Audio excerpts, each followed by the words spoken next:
Hey everyone, welcome to my live on a Wednesday night, my first Wednesday live.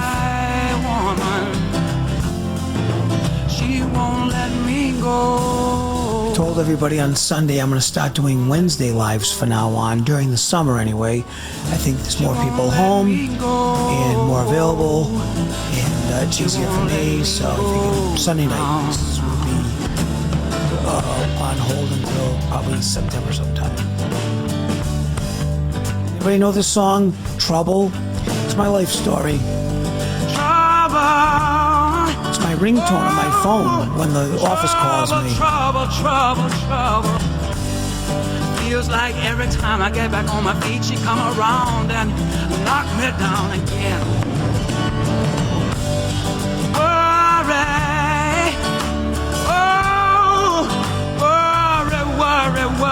Worry. Sometimes I swear. You know, talking like about trouble, I think I might be in trouble with TikTok.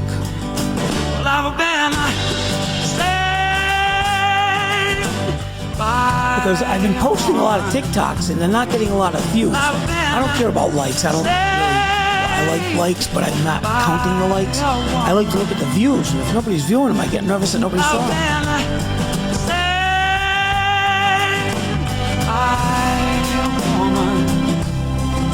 She won't let me go. User 439445638.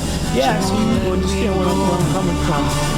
Got a lot of trouble to talk about tonight.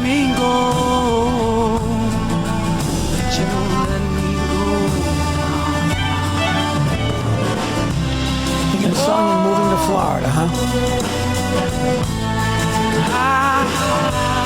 You know, it's interesting because I always think about, okay, am I going to start selling off at some point? Am I going to sell? If I do sell, though I do like Florida, I think what I'm going to do is sell and travel and see the country and the world. And that's what I think I would do. I don't think I would move anywhere. I think I would just do a lot of traveling. I think I would stay here in Rhode Island, but I think we would travel a lot.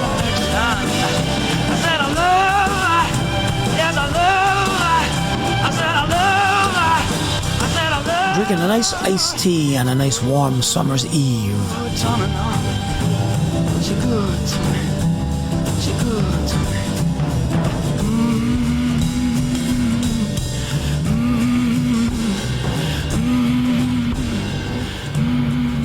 Listen, it's not about the size.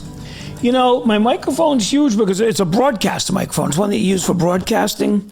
So it's funny, I was talking about that the other night. So the bigger the microphone, actually, what it does is it picks up just the sound around me.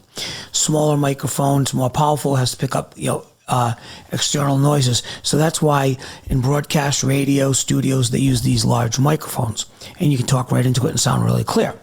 But what's funny was this microphone was creating a shadow on me the other day. If you notice, I put my hand in. So what I did is I also have this microphone, which is a lavalier that you can wear. So then what I can do is I can move this one out of the way, and I can use this microphone, okay?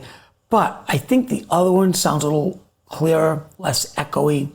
I usually use this one for doing my regular TikToks, and I like to use this one for doing my lives and when I'm doing interviews and talking to people. So that's why the microphone's so big. I hope I answered your question, but it's really not about the size. It's, how you use it. And though, yes, it is big, my microphone. So how's everyone doing tonight? It is Wednesday. It's 7:05 on a Wednesday night. Beautiful Wednesday night. Again, I'm here tonight on Wednesday because I think during the summer, people are out traveling on the weekends. They want to do things, and I don't want to interrupt their weekend, and I don't want them to feel like they have to interrupt their weekend to see me or hear me or whatever. Kids are mad selling and mom spending their inheritance money. Well, what's interesting about that? I buy a lot of properties from people that inherited it and sell it off. Usually the kids inherit it. They don't take care of it. They don't maintain it. So it sells cheaper, and I end up getting it. So that's a true story. I've really obtained a lot of properties that way. And I always joke in my family how someday when I go, that's the first thing my wife, who's 13 years younger than me, and my kids, who are many years younger than me, I'm 57, my son's 16, so anyway, he's 41 years younger than me. My daughter's 13. They will probably just sell everything off and go, hopefully, invest it or save it or live off of it. But I am setting up a trust, so they are going to be limited as to what they can do. Believe it or not, I am setting up a trust. So everyone will be limited. I didn't work this hard to obtain what I have, so they can go maybe make a mistake and make a bad investment or blow it. They're going to have money to invest, but I'm going to make sure that they have money to fall back on. So that's interesting that you say that, the kids, would sell it. So anyway, I did a TikTok. I did a few TikToks this morning, put them up. One of them has 0 views, which I find odd. So I must have made a mistake posting it or something, or nobody saw it, or people are looking at it and really, I've never seen that nowhere. It got no views, 0. And I put it up this morning. Maybe it wasn't that good, I don't know. But I did put the TikTok up about the employees running out of gas yesterday, and I didn't find out about it till today because they felt like they keep it a secret from me because they know I'd blow my stack over running out of gas. But what was interesting was, if you look at the TikTok that I posted, what's interesting is the comments that I get. The comments I get really make me lose faith in the younger generation, faith in the work ethic that we have or don't have now. And I'm serious about that. And lose faith in parents who are not teaching their kids, bosses who are not teaching their employees, teachers who are not teaching their students, elders who are not teaching the young. I lose faith when I see some of the comments that are made. One of the comments that actually I actually responded to the person just before my live. He says, it cost you $500 yesterday. They're stupid. So obviously you're stupid because you trained them. I mean, comments like that are ignorant. I understand the person's looking for his 2 minutes of fame by putting a comment on my TikTok, and that's the best he can come up with. I get all that, okay? But at the same time, is that the best he can come up with? And sitting there and watching my TikTok, and he has plenty of time all day to come up with an answer. We're not talking the SATs. We're not talking an aptitude test where they're timed. These people have really as much time as they want to look at the TikTok. They can replay it. They can watch it over and over again, right? And think about a really good comment. And they just be like, well, you're stupid like your employees. That's the best that person can come up with. And that's why I'm really losing my enthusiasm in the younger generation and the way people are taught, the way people think now. People think now, make the meanest, worst comment, not the nicest comment, not be supportive, not be proactive. It's easier to be mean. It's easier to be lazy. It's just, so that's why I get frustrated. So I figure I'm going to take my time to talk about that tonight because, look, that's reality. The reality is I put, that's a very good, listen, that's true. Parents are afraid of their own children. It's absolutely sad. I believe that they're afraid of what their kids are going to do, how the kids are going to react. Let's talk about semi-spoiled kids, right? So semi-spoiled kids are kids that grow up, junior high, high school, live with the parents. The parents give them whatever they want, never say the word no. Oh, did you just say no? They never say the word no to them, okay? So now the kids get out of the house. So the first time somebody says no to them might be in college, right? Where the parents are not around to protect them. Might be at their first job where the parents are not around them. And somebody says the word no to them and the kid's head spins around. What did you say to me? And they lose their mind because they've never been trained or taught that, life is not fair and sometimes people are going to say no to you. So yes, I do blame more parents than anything to not say no to their kids because, they're afraid the kid will be upset or the kid will cry. Keep them happy.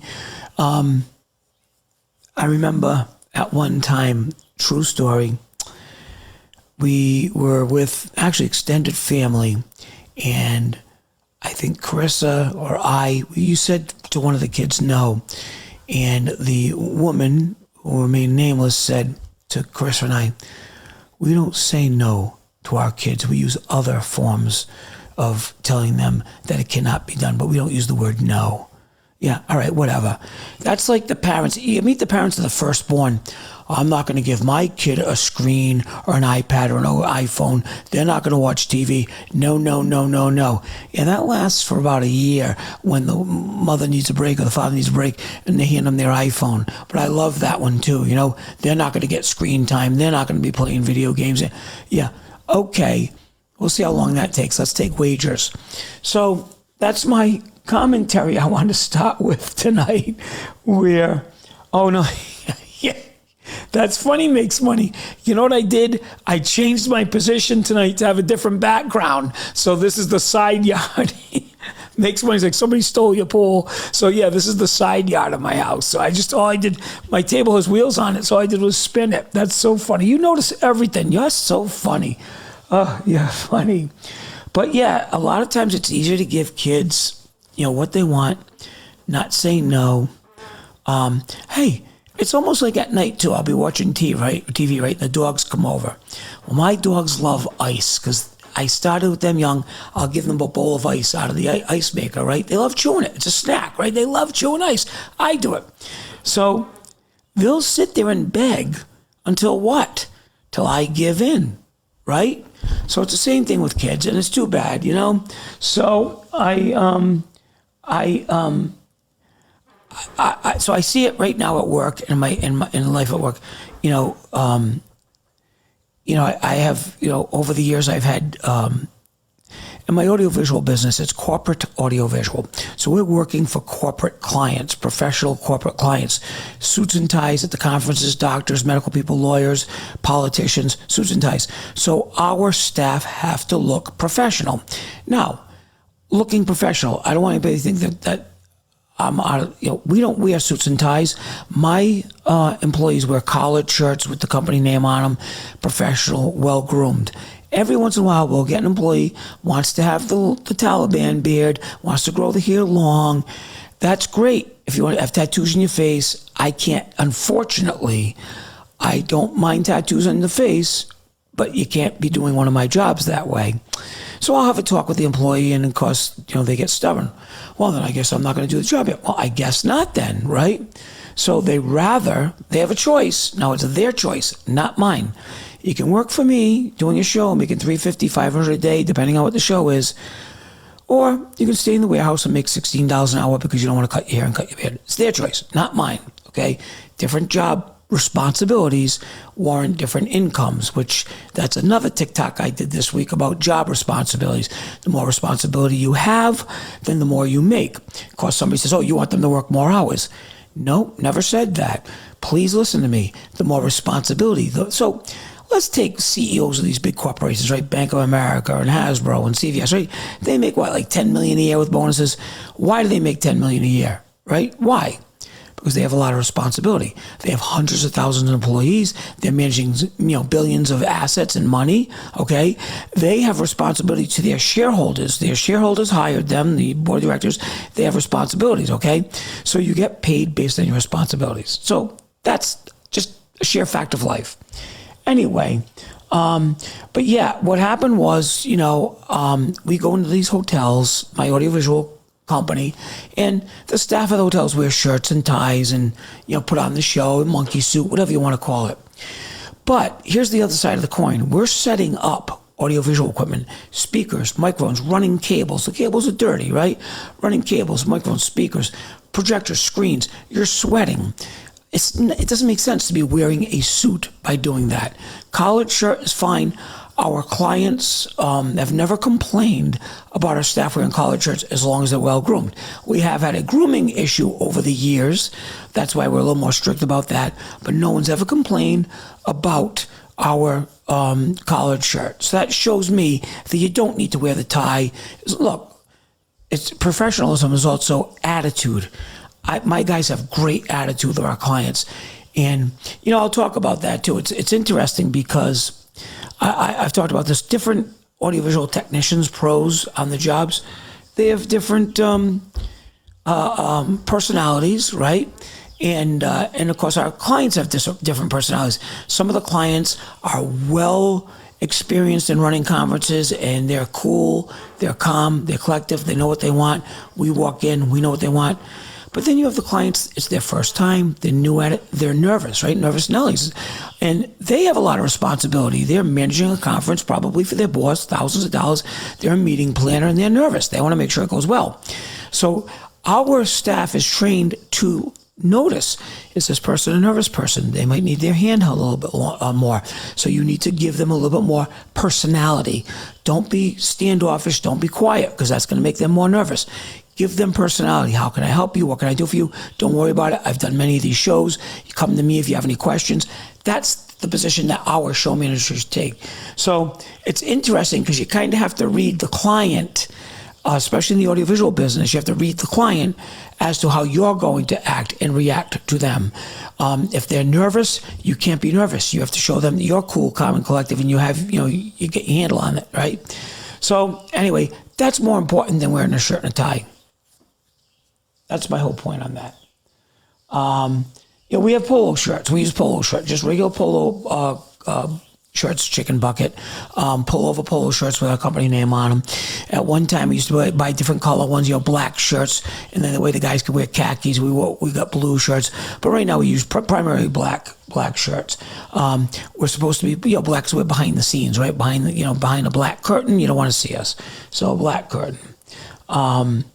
You're absolutely right, Robo. Dress code has lightened in most corporate cultures. And, you look at Google and TikTok and Facebook and their corporate offices and how they're very casual and stuff like that. And, I've done TikTok since the last few years, especially during COVID. We've tried to become that casual atmosphere, even though we're a small office. And we want to be as casual as possible, but still get the job done. And it's worked. But yeah, our office is completely casual. So in my office, nobody sees us. We don't see the clients. We wear shorts, t-shirts. This is how we go to work. My staff, I don't mind that. The audiovisual people, though, they're going out and they're doing shows, conferences, they're meeting the clients. They have to dress professional. If I'm going to have a meeting, or Andrew has to go to court, he'll keep closing the office to change into to obviously go to court. So that's how we do it. We want it to be casual, get more work done, that type of thing. So how do I feel from work from home? So during COVID, all my salespeople worked from home. I don't mind that at all. And even now, some work from home in the morning, going in the afternoon. Obviously the last 4 months, I practice what I preach. I actually worked from home, because of my back and my leg problem. I did go into the office about an hour a day, but I pretty much worked from home. So if it's a job that you can do from home, absolutely. It's the productivity. So people working from home, they're going to be making dinner, they're going to be doing this, they're going to be doing that. The bottom line is this: if you have a good boss and they give you tasks to do, at the end of the day, if you get the tasks done that you were required of you and you work from home, that's all you can ask. Now, my property managers obviously can't work from home because they have to go do inspections, show apartments, and this and that. But yeah, I have salespeople that can work from home, customer service people that can work from home. So yeah, I think it was a great thing, working from home. I know when I was calling my banks, you could tell that the people work from home, Cox Cable, AT&T, I call from my phones, the people work from home. I could tell.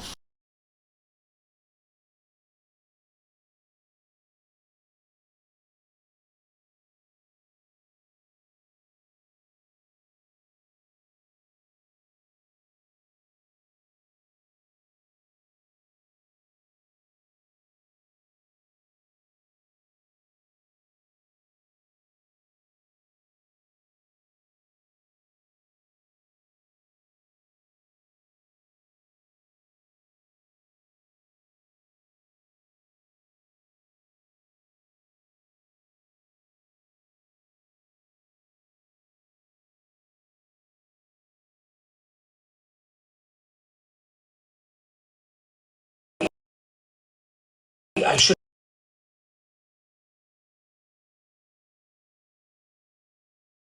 shouldn't lose it.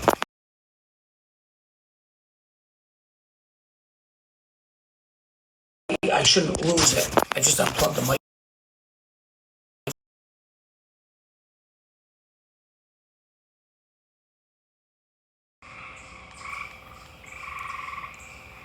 And hopefully I won't start glitching. That's the other thing that's a pain in the neck. So you want to see my backyard, right? Okay, so. All right, so there's the pool. Okay, that That Makes Money thought that somebody stole, because that's my side yard over there. So there's the side yard. Okay, that's the side yard. My son plays soccer, and of course there's a trampoline back there. And there's the famous tree house with the zip line that goes all the way over behind the trampoline. So that's my backyard. Let's see, what else do you want to see? Well, this is something that I found on TikTok. I told everybody about that. This is the really cool cover.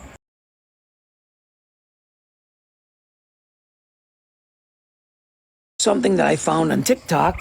I told everybody about that. This is the really cool cover. That's the really cool cover to the hot tub.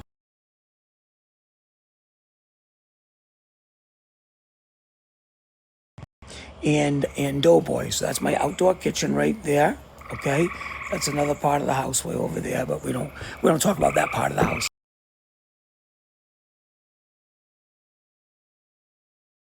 That's my outdoor kitchen right there.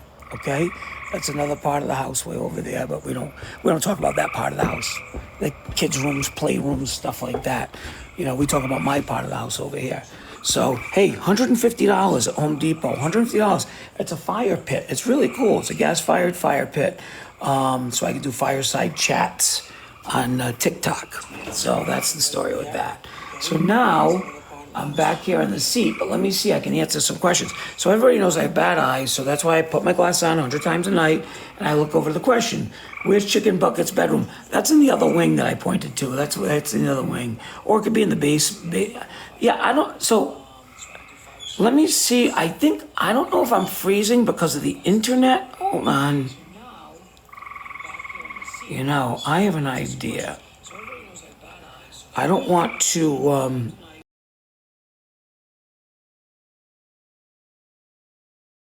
I don't want to.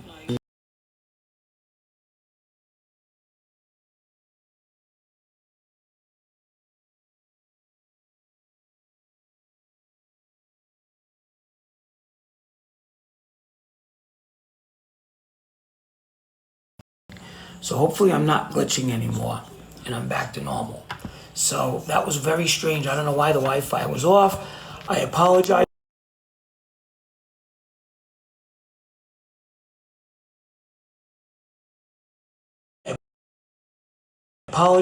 So I hope you enjoyed that very short tour. Now, the room I'm in is a unique room because it's a sunroom, but I got some toys here that everyone's gonna like. I do have a soft serve ice cream machine, and I do have a Dell's lemonade machine in my house here that we use in the summer. So, hopefully I'm not glitching anymore. I think it was because the Wi-Fi is off, and I apologize for that. I'm back on now. Well, yeah, you know what happened? I was switching the Wi-Fi, and I think that's why. And I think that's why it paused. Yes, I have cleared up. Yeah. So I use Clearcell. No, I'm kidding. No, I fixed the Wi-Fi. The Wi-Fi was off. I had to switch on my iPad. I turned the Wi-Fi off for some reason. I don't know why, but it's back on now. We're good to go. I'm not glitching. I apologize. That's why I lose so many followers, because I'm just so I don't know what you call it, green at this, you know. But anyway, I blame Brian for that too, Chicken Bucket. I do. I blame Brian for that. So anyway, getting back to the guys running out of gas yesterday. You know, it was frustrating because there's two guys in the truck. Now I know there's only one driver, so you can't blame the passenger, I guess, if he didn't look at the gas gauge.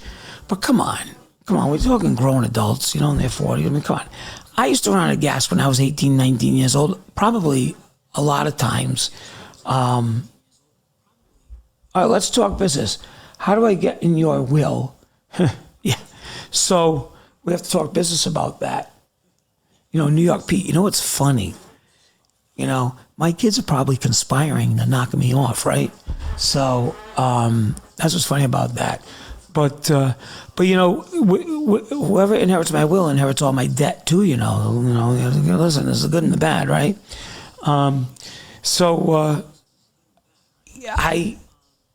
I'm going to talk about some Butler waste aggravations, right? So in the waste business, we deliver 30-yard construction dumpsters. And some of the companies, our competitors, what they'll do is they'll charge extra and they'll deliver wood to put down under the dumpster on the driveway. And of course, I've never been in the business before, so I well, you know what? I'll tell the clients, you put the wood down. Say, look, you supply wood or something for your driveway. Of course, we don't take responsibility for the driveway. Well, of course, we get that. They never do that. So we've had, since I started the business, 2 instances where people said, oh, you damaged our driveway. No, I should do show and tell on TikTok and show pictures. I have Mike Hackett was my special projects guy. One of his jobs is when we have a complaint, he'll go out and take a look at it. And every time the driveway is a piece of shit. It hasn't been done in 15 years. It's time to be done. But you don't want to piss people off. You want to be a good, you want to be a good business person. So what we've been able to do both times is we've been able to go ahead and just put cold patch in and stamp it down, because the cold patch, believe it or not, looks better than the driveway. That's how bad these driveways are. But what I started to do, we started a new policy today where we're not going to charge for the wood. We're just going to throw it in as part of the rental. We will supply the wood to put it down with it. So now our competitor can charge for wood. We're not going to charge for wood. So you know what? We're the no wood charge company. I guess that's how we'll market ourselves, right? But again, we're trying to give customer service, and that's a good example where, where it's tough because you just don't know. You learn. You learn from your mistakes. You learn from trying. You learn from doing. That's funny. That's funny. Sergeant Stroke is on there. So you're 42 and you don't need a diaper change and you already have a job. Yes, you have a good job and you share your job very well with us. You're so funny. That's great. And I'm glad to see you on here tonight. I love your videos. I watch your videos. Listen, I watch your videos more than I watch my own, because I like to watch my own. No, I'm kidding. And you do a lot of videos, and I watch them every day. So everyone, you guys have to follow Sergeant Schroka. Okay, he's an East Providence police officer. And it's funny, I started following him, like a year and a half ago. I didn't even know he was in East Providence. I never even looked at the little insignia, And East Providence is only, 10 minutes from here. So that's what's funny. Great guy, so that's funny. I'm hoping to meet him someday since he's so close. And he gives excellent insight to young people as to how to act when you get pulled over, how to how to treat the police officers with respect. And sometimes, if you're being honest and tell the truth, what happened, you can leave without a ticket, maybe with just a warning. I learned that early on from a very close friend of mine who I met when I was 18 years old, who is now a retired police officer. That's how long we've been friends. And I met him by him stopping me when I was going to college and speeding 3 days in a row. True story. Anyway, let's see. So what's crazy? Yeah, what's hungry for dinner? What's funny about that, Sunset Surfer? Tonight for dinner, I was coming home from work, and I was having a craving for Captain Crunch peanut butter cereal. And that's what I had for dinner tonight. Last night we went out to dinner, went to the, actually it was very good, excellent. I gotta say, went to the Atwood Grill last night, and it was excellent in Johnston, makes money, chicken bucket.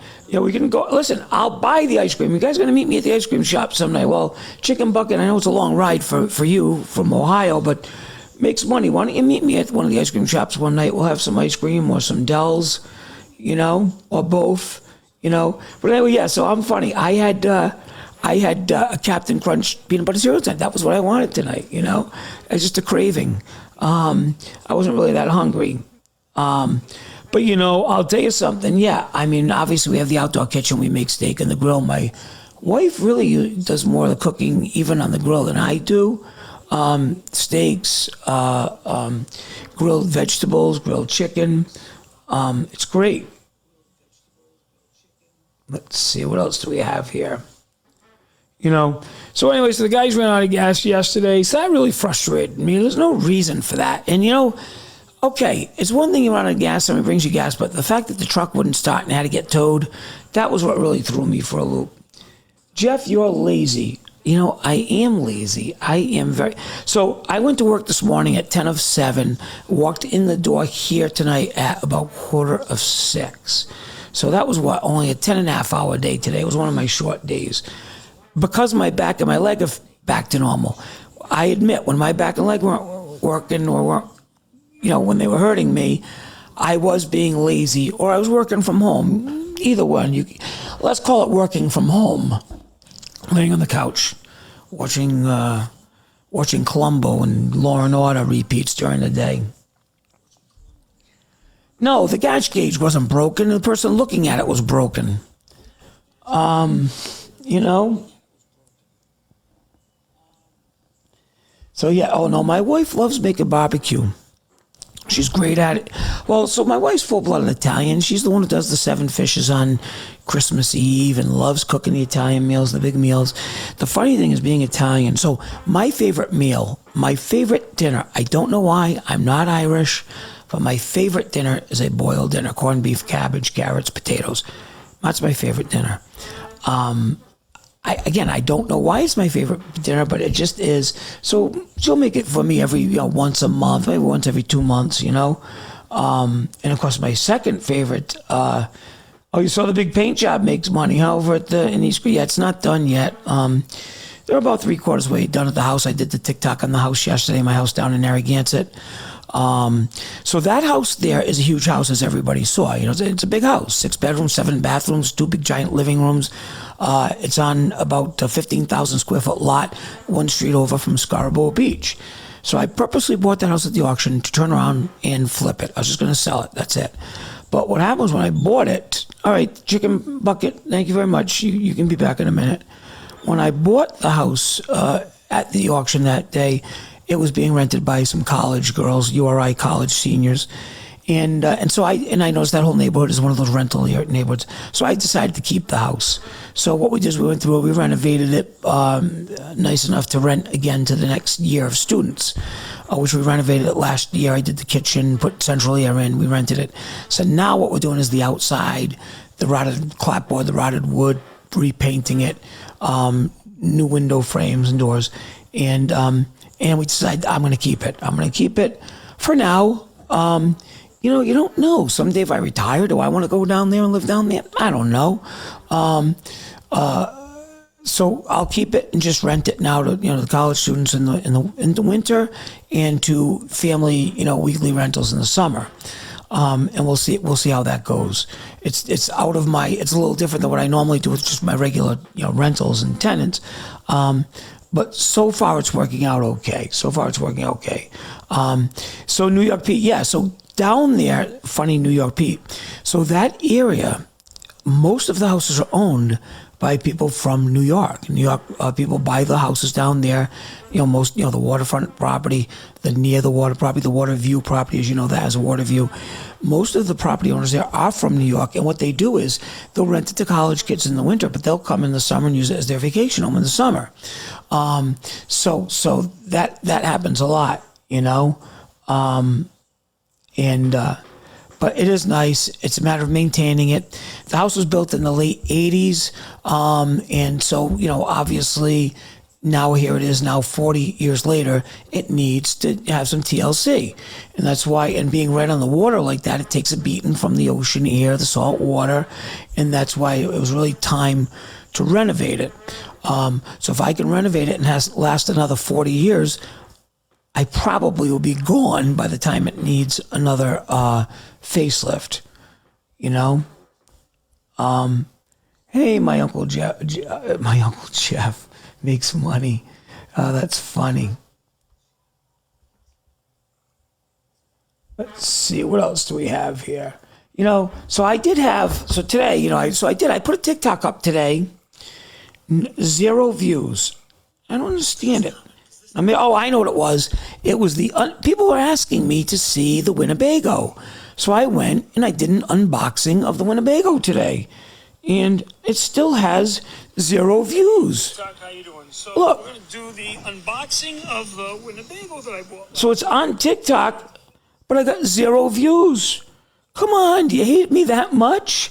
Forget the likes and the follows. 0 views. I mean, I'm embarrassed. I feel like I should almost take it down. It's the only video I've ever put up.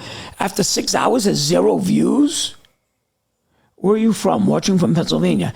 Hey, Pennsylvania, I'm in Rhode Island. I'm in Rhode Island.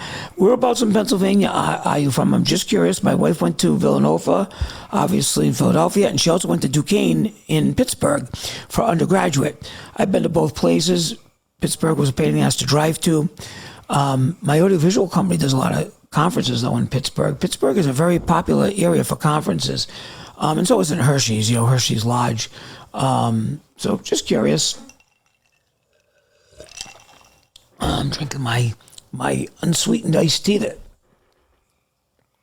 Yeah, see if it counts your view. That would be great. I appreciate that because I got zero views. Look, still at 0. So I don't know if the algorithm on TikTok says ignore Jeff Butler. Are you getting ignore Jeff Butler? Jeff never had job security. Comment. Are you getting ignore him? He's a bum. I don't know. But all I know is I got 0 views. And of course I got 0 comments because I got 0 views, So that's a crazy one, Then I did one. Well, I know people will comment on this one. I had a guy just before I went on tonight live. I answered a couple of questions that came on some of my other TikToks today. So I answered the questions. A couple of those don't have any views either. So I don't know, maybe I'm doing something wrong. I told you, TikTok removed the little calendar, so I cannot tell people when I'm having my lives anymore. So I thought that was a little strange. It's not on my page. That's weird. It's really weird. I wonder if I should take it down and repost it. What it was it's the unboxing of my Winnebago, which is not really a Winnebago. It's the video production solar-powered office, which is really cool. So I wanted to show everybody the solar power. Now, here's what's even cooler about this. So this is a custom-built Winnebago that was designed for a solar energy company. They were using it as a marketing vehicle. But for me, it works for my audiovisual company because there's beautiful desks in there. It's wired with TVs, HDMI, completely solar powered. I can use it as a mobile office for my construction if I want to park outside a project. I can use it for a mobile office with the audiovisual company. We rent Jumbotrons. Well, it is so full of technology that I didn't understand a couple of things myself. One of the things I didn't understand is when it's turned off, how do you charge the batteries? So I look at the name on all the electronics. There's a name on it called eHow, EHOW. So I Google eHow, right? Figure let me contact them, I'll give them a call, maybe help me out. eHow happens to be about a half a mile from my office, which I thought was great. They're based right here in Warwick, Rhode Island. And they are pretty impressive if you go to their website.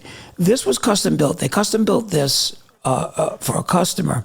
But what they do is, for all you truck drivers out there, long haulers, 18-wheelers, truck drivers, they have a niche where they outfit 18-wheeler trucks with rooftop solar panels on the roof. And they're specifically done to power the refrigeration units and also the lift gates in the back. Because the lift gates in the back, when they're unloading the trucks, they have to keep the trucks running the whole time, utilizing fuel, gas, for that gate to work. Now they can shut their truck off because now they're using the solar power. So it was pretty impressive. I went to their website, learned a lot about that today. And the gentleman there at the office was very helpful. He invited me down and he went over a couple of things on that truck with me because they're the ones who custom built the solar part of it. So that was pretty impressive that they were right down the street. And that's by going to their website, I learned what they do.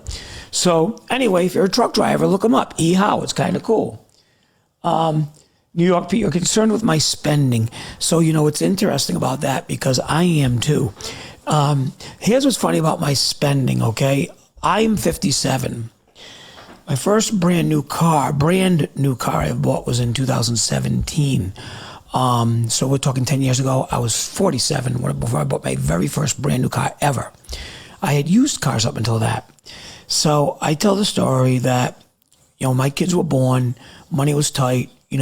2008, I was in foreclosure I don't mind sharing that information because since then, obviously, I've worked hard and rebuilt and I've done very well in 14 years. But anyway, when I was in foreclosure, I sold my cars. I had nothing to drive, sold my cars. I bought a Kia Sedona minivan, a used one. It was a white, ugly Kia Sedona minivan. I paid like $3,000 cash for it, and that's all I could afford at the time. And I drove my wife and my kids. We had this minivan. And I bought that, I guess I bought that in 2000 because that's when I had no money. So I drove that for about 5 years and started rebuilding the business, rebuilding my business. So Mike Hackett, who works for me, who used to own a car a lot, who really likes cars, he's a car guy, he kept telling, and of course he's always had nice cars, and my other employees have always had nicer cars than me. He's like, Jeff, it's about time that you get a new car, a nice car. He goes, don't you have to buy anything brand new, just buy yourself a nice car.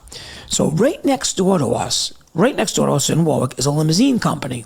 So they were selling a full black Cadillac Escalade, the big one, okay? Now, it was a 2000 Cadillac Escalade. So at that point, it was, and this was 2010, right? Let me make sure I get all my time. Yes, 2010. This was 2015, so it was 15 years old. It had 200,000 miles on it. They were selling it for like $5,000. So I sold my Kia Sedona. I got $3,500 for it. So I got like $500 more than I paid for it. I bought this thing for $5,000. I put it on a credit card so that way I would have time to pay for it. So I drove that with 200,000 miles on it, 2015, 16, and 2017. Now it has like 220,000 miles on it. It's getting tired because, again, before I had it, it was a limo company that took care of it and babied it, right? I have it. I got, kids and a wife in it. And, we were using it for everything. So now it's time for me to get a new car. So I decided, okay, I'm going to sell that car and get a new car. Well, I loved that car, but for the fact I don't like, personally, I don't like the Cadillac trim. I think it's a little too gaudy, a little bit too in your face. But I love the GMC Yukon Denali. I think the trim is really nice. So I bought in 2017, a first brand new car I've had, Yukon Denali. And I absolutely still love that vehicle. Beautiful, beautiful car. Got about 10 miles to the gallon, but I love the car. Luxury, we loved it. We went everywhere with it. Went to New York with it, traveled back and forth, went on trips with it. So comfortable. So, it really was. So I had that car for 2.5 years. But then I decided, the Tesla came out. I really wanted the Tesla.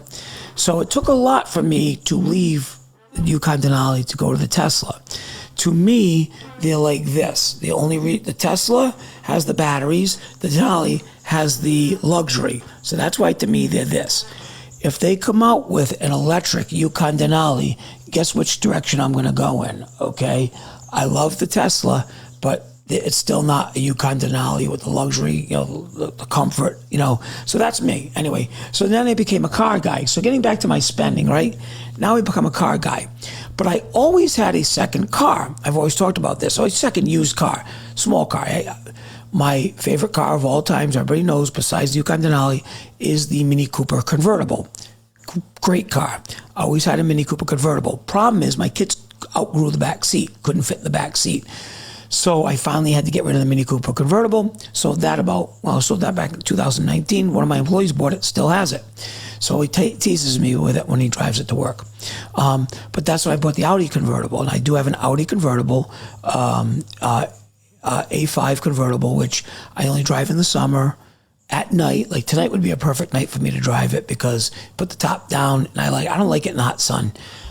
So I have that car. I've had it since 2019. I keep it in the garage in the winter and I take it out. I actually store it in another property in the winter, take on the summer. So that car now is 3 years old and yes, it has 8,000 miles on it because I only drive it like 3,000 miles a year. in the summer. I've become a car guy. I love cars now, okay? Now, I'm lucky for the fact that we need cars for my business. Elmwood Realty needs lots of cars. We need cars for all the property managers to drive around to the properties. Andrew has a Prius, so I use Priuses for most of my cars. But I also need trucks for plowing, right?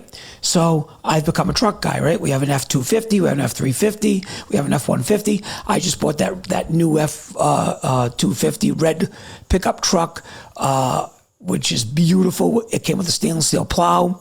And I tell the story about Jeeps. I've always liked Jeeps for plowing. So we've always owned Jeeps for plowing. When I started buying my property, there were all 3 units, 4 units, small properties. So we had Jeeps, Jeep Wranglers with plows on them. Mike used to go out. I used to go out and plow. We loved it, right?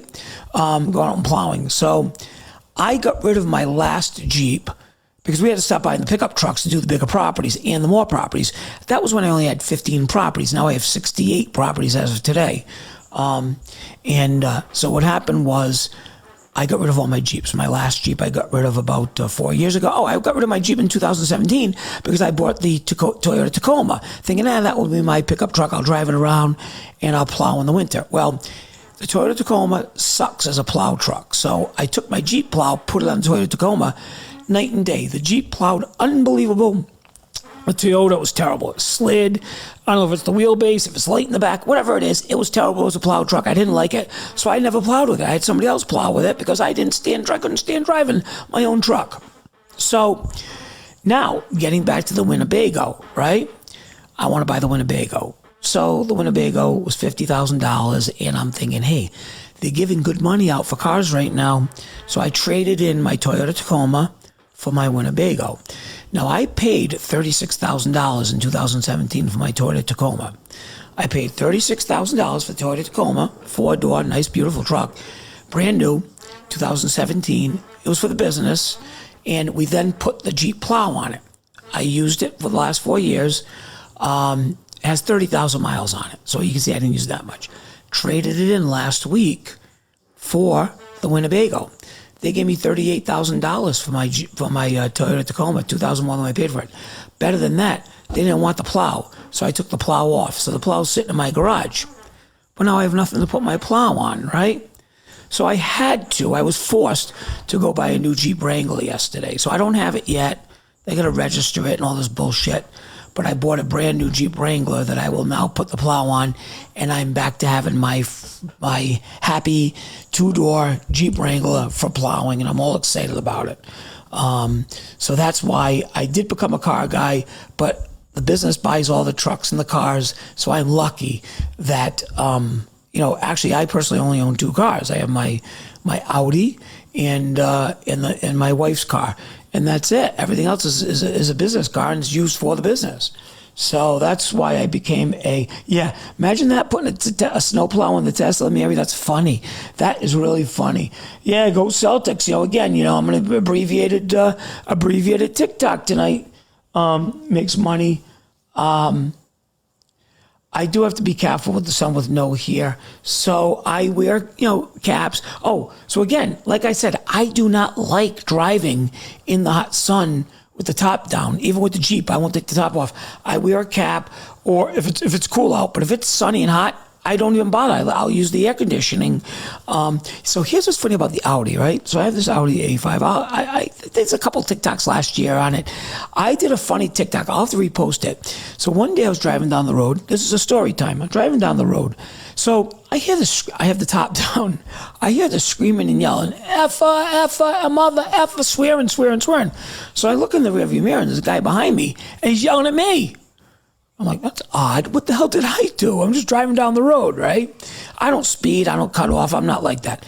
So I had my iPhone has a magnet mount on my dashboard. So I hit record. I figure, hey, this should be interesting.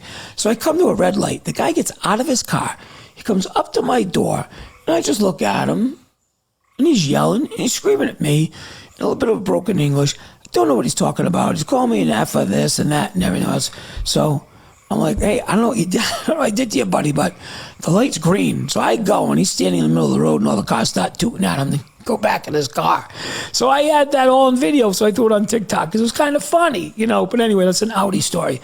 But I usually have my top down during the up during the day, and I have the air conditioner. Oh, so getting back to the Audi actually has air-conditioned seats. So on a hot day, you turn the air-conditioning seats on, and it cools your ass and it cools your back. It's pretty good. In the winter, it's heat. But in the summer, you get this cool breeze coming up through your legs. It's kind of interesting. So anyway, that's the Audi. And funny, when I bought it, I didn't even know I had that.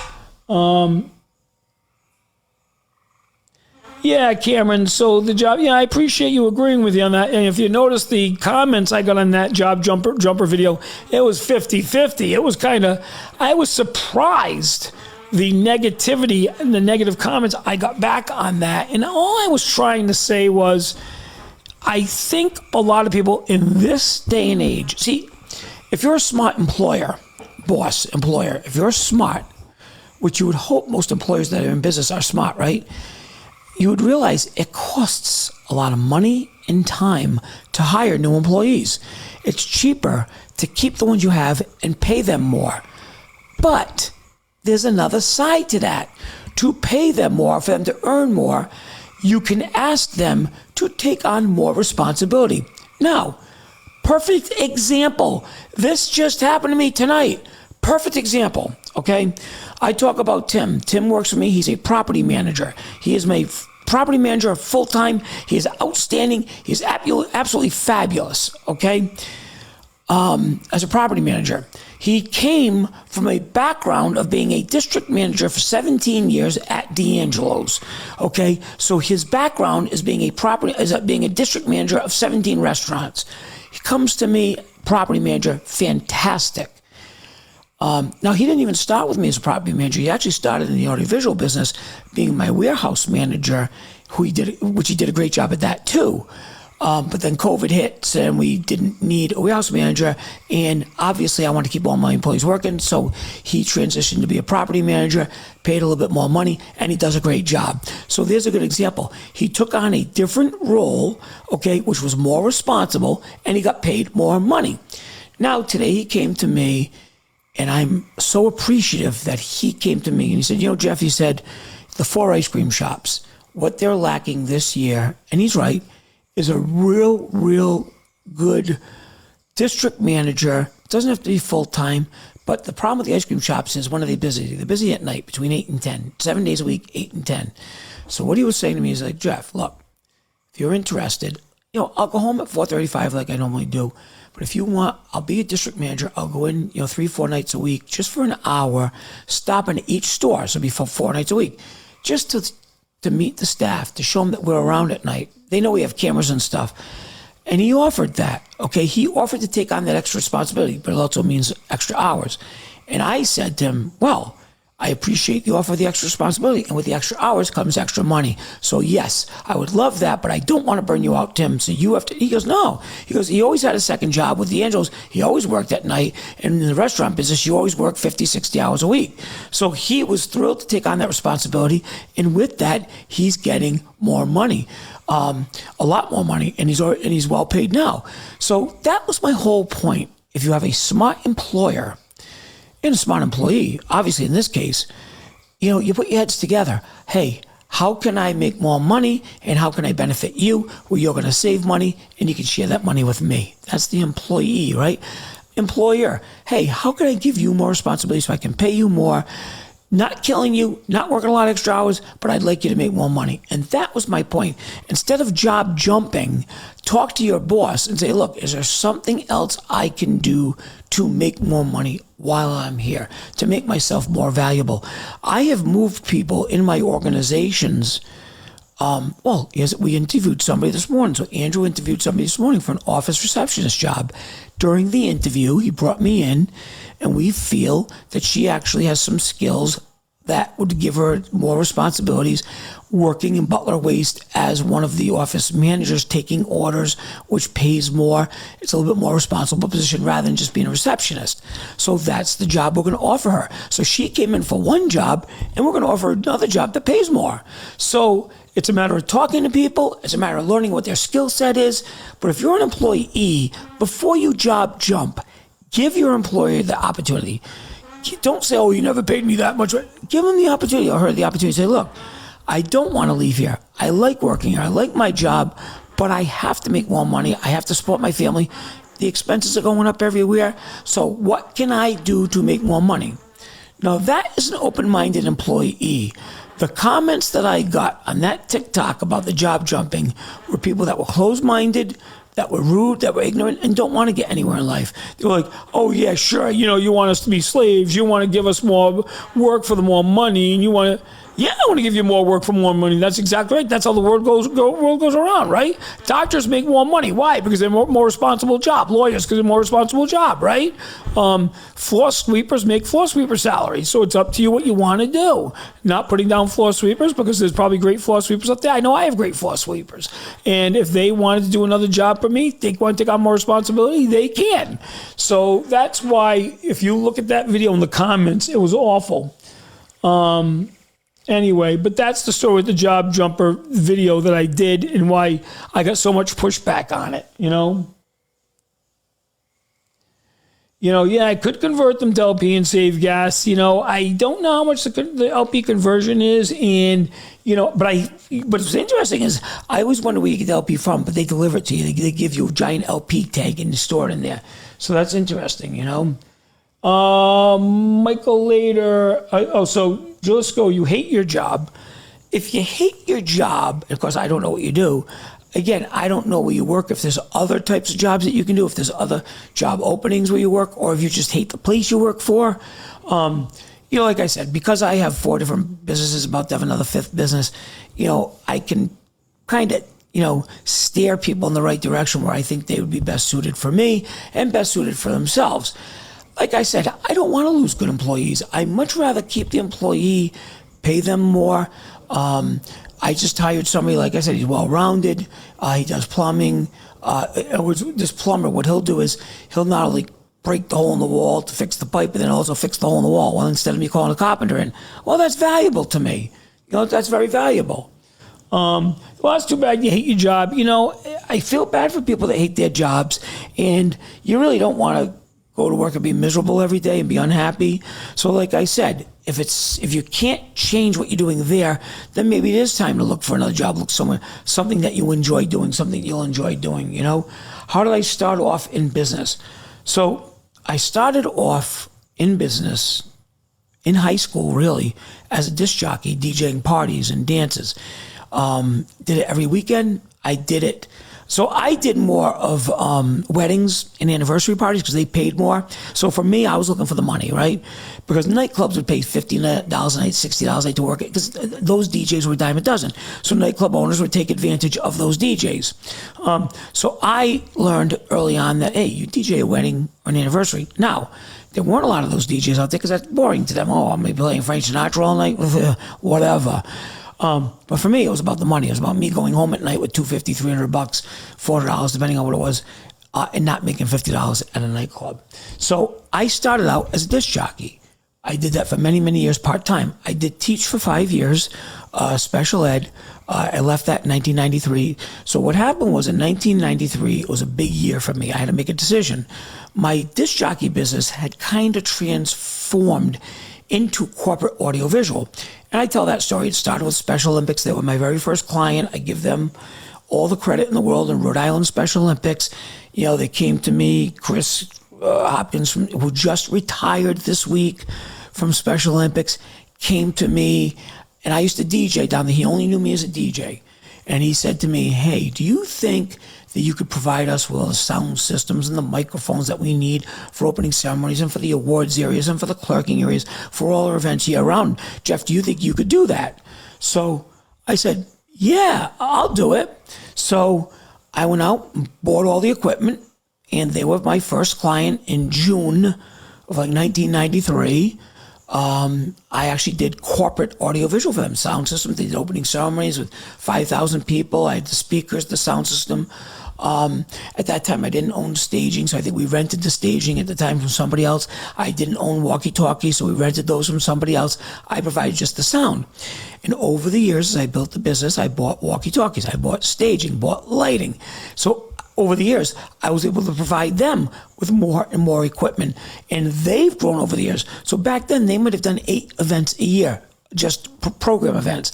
Now they do probably 25 program events a year and 25 fundraising events, and I do them all. I love doing them. It's fun. It's exciting. And so they were my first client. So that's how I became an audiovisual business back then, 1993.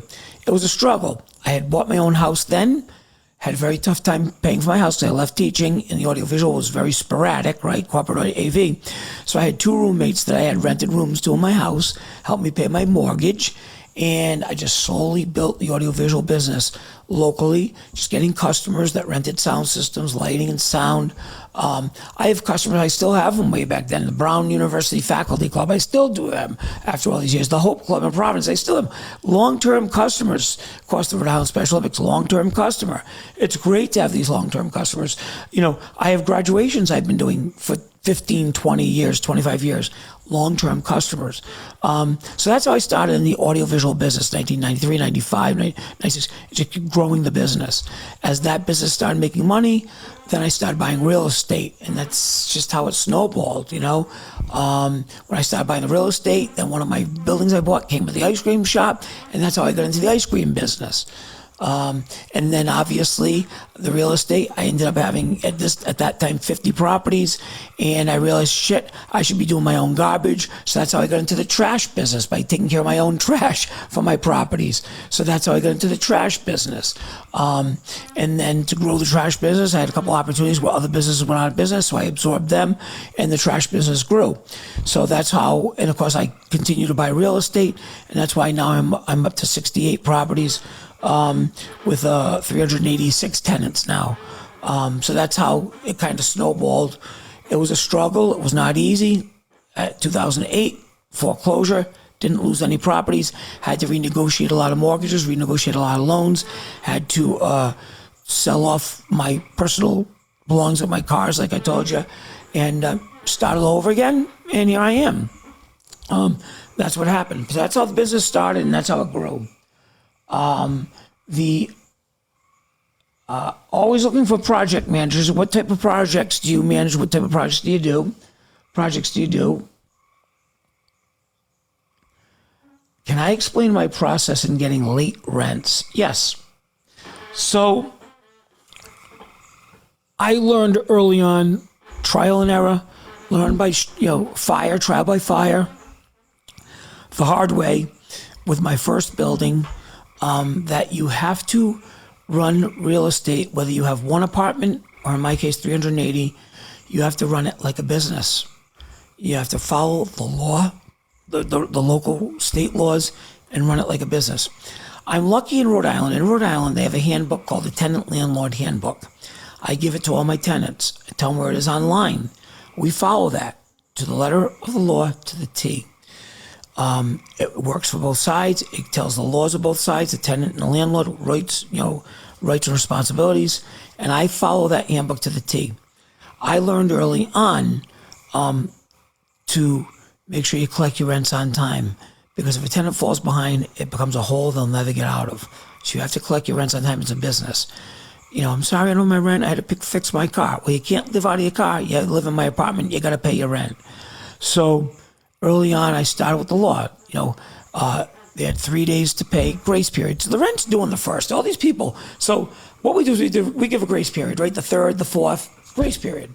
So what do people say? Oh, my rent's due on the 3rd or 4th. No, it's not. It's due on the 1st. It's due no later than the 1st. You can give it on the 28th if you want. No rule against that. No later than the 1st. But we do give a grace period, 3 days. After 3 days, there's a late fee. Depends on how much their rent is. Typically, our late fee is between $75 and $100, depending on the apartment, on the commercial space. So then they get the late fee. They can still be late, but they get a late fee. They have until the 15th, or actually till the 16th, to pay their rent with the late fee. On the 16th in Rhode Island, you get a 5-day demand. We mail them a letter. We also hand deliver it. We do both, cover our ass. It's a letter saying you have 5 days to pay your rent for this month, or we will start eviction proceedings on the 21st. And what we do is we start on the 22nd. So 21st at 5 o'clock, we send them to my lawyer. 22nd, he'll file for the evictions. But now they have another fee because the lawyer had to do his work, right? So now you have another fee pile on top of the late fee. So the problem is they all know this. It's in the lease. We spell it in the lease black and white. I don't want surprises, so we share it with everybody in the lease. So that's how our late fee works. Now, any time they can cure it. I say this over and over again. I don't want empty apartments. People, oh, you want to evict me? You want to evict me? No, I want you to pay your rent. It's very simple. I just want you to pay your rent. Don't want to evict you. I need cash. I need to pay my bills. I need to pay my rent, my mortgages, my taxes, my insurance. So that's how it works. I am strict. My property managers are strict. We are by the book. We have to be. We need the money to pay the bills. I have bills. I have mortgages. I borrowed money to buy these properties. So that's why, and I have cash flow. And by the way, not only my mortgages, my employees, they get paid. Me, I want to get my paycheck, right? So there's been times, 2008, I didn't get a paycheck. When COVID started, the tenants stopped paying. I didn't get a paycheck. I had to make sure my employees are paid, my bills are paid, right? Don't want to lose the properties. So that's how it works. Oh, you worked for Toll Brothers for 17 years. Well, obviously you have lots of experience. That's for sure. That's unbelievable. Are you local? I'm just curious. Obviously, everyone's familiar with Toll Brothers, and that's unbelievable. There for 17 years. That's a big. Trolls seem to think you don't post about your failures. Failures. Listen to me. If you guys see my TikToks, I talk about my failures. I talk about the time I was sued for $350,000, ended up winning the lawsuit. But during the lawsuit, I offered money to get out of it because it was, talk about failures. I opened up 2 ice cream shops that I won't say they were failures, but I closed them because they didn't make any money. So, to me, that's a failure, right? Another failure to me, and I probably didn't talk much about this, is losing valuable employees. Now, when I call that a failure, I talked about this last week briefly, and I don't know if I explained myself that well.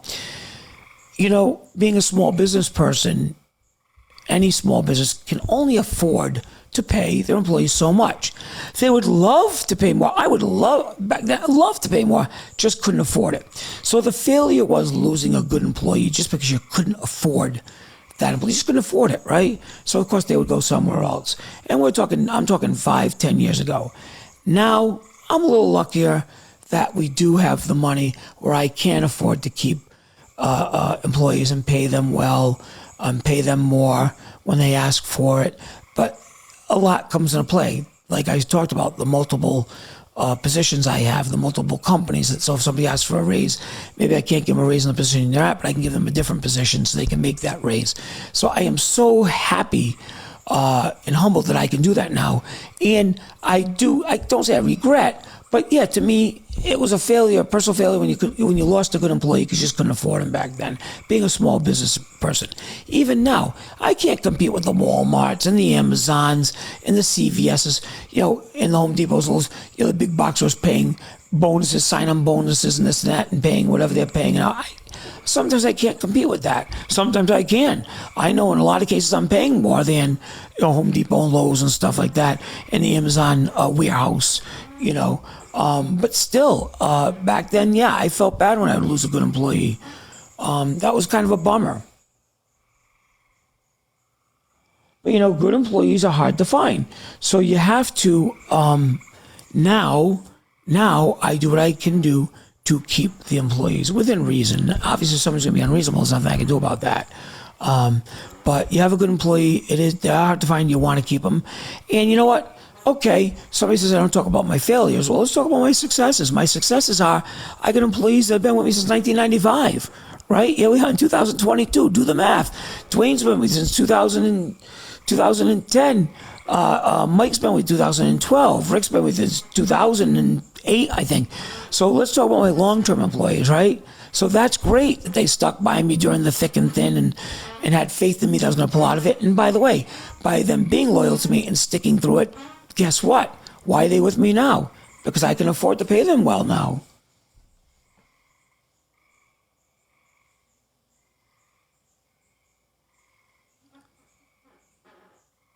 How do you raise your rents when you're going over a new property? How soon do you raise rents? Well, that's a very good question. That's been a bone of contention with me. When I buy a new property, how soon do I raise the rents? So typically what I've done in the past is I'll buy a property, I leave the rents alone for a good 60 to 90 days. I get to know the tenants. Do they pay on time? Are they a good tenant? Do they keep the place clean? Do they care about where they live? Are they really just friendly to their neighbors?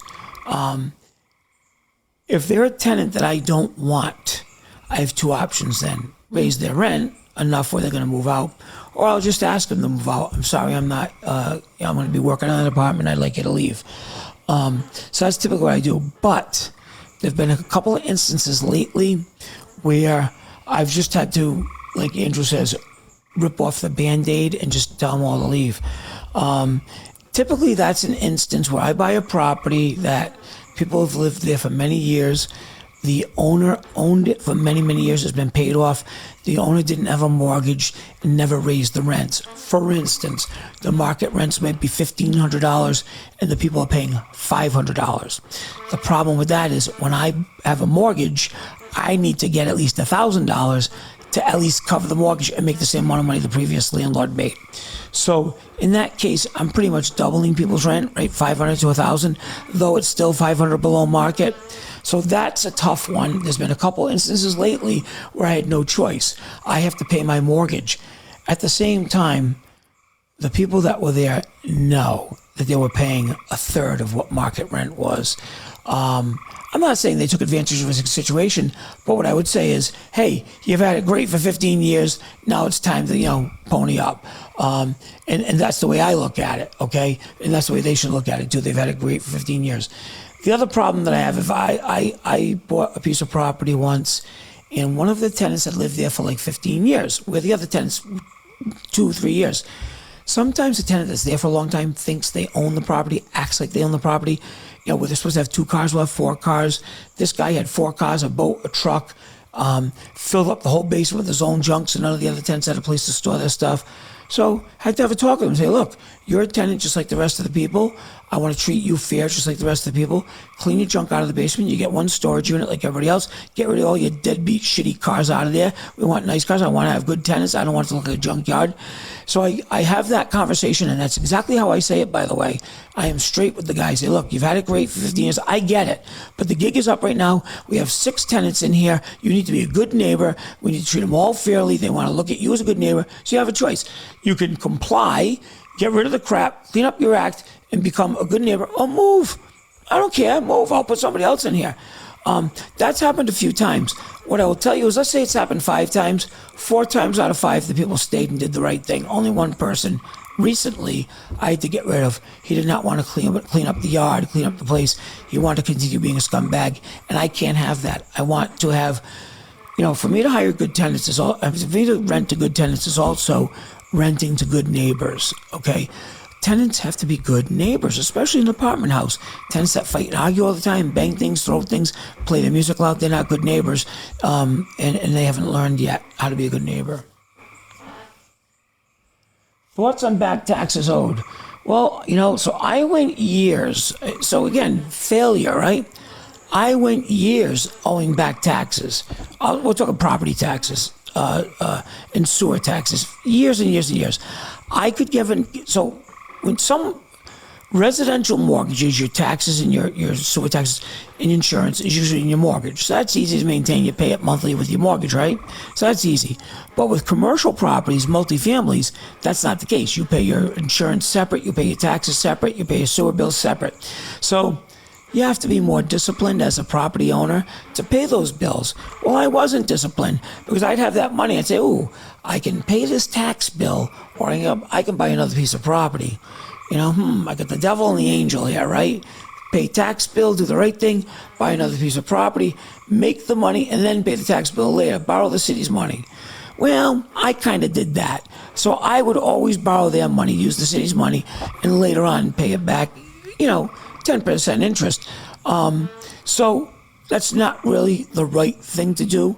So I'm not saying practice what I preach or don't practice what I preach. I'm telling you, I did it the wrong way. it kind of worked for me. But I did it knowing that I was going to pay the price later with high interest repayment plans for the cities and towns and this and that. Right now, every single one of my 68 properties owes zero property tax. They are all paid in full, all paid sewer tax. But I can say that also saying it's only been in the last year. Okay, in the last year, I finally budgeted where now we pay them on time when the bills come, so there are no late fees, there are no penalties, no tax, sales fees, stuff like that. Does one slip through the cracks once in a while? Yeah. What happens if I buy a new piece of property, right? It takes the city a while to turn the paperwork over to me. So then all of a sudden I get a late bill. Like today, I got a late water bill for Narragansett.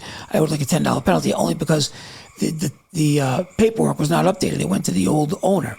So that happens once in a while. But no, my taxes are paid on time now. I do not, what's the word I want to use, judge anybody who pays late because like I said, for 20 years, literally, I paid my property and sewer taxes late because I used that money for other stuff. Now, they have tax sales. You do get notified. You do eventually have to pay. So it's a short-term loan because you got to pay it back in full in huge chunks. That's why I say to people, it's a dangerous path to go down. I'm a risk taker. I did it. I'm not doing it anymore, obviously, because I'm paid up in full now, and I'm not going to let that happen again. But that's my position on late taxes. If you're using it to go out and gamble and travel with, no. If you're using it to invest to make more money, well, then it can be justified, right? And that's how I justified it, because I was using it to invest to make more money. So yeah, I was buying property with back taxes owed. I absolutely was. Are you supposed to do that? No.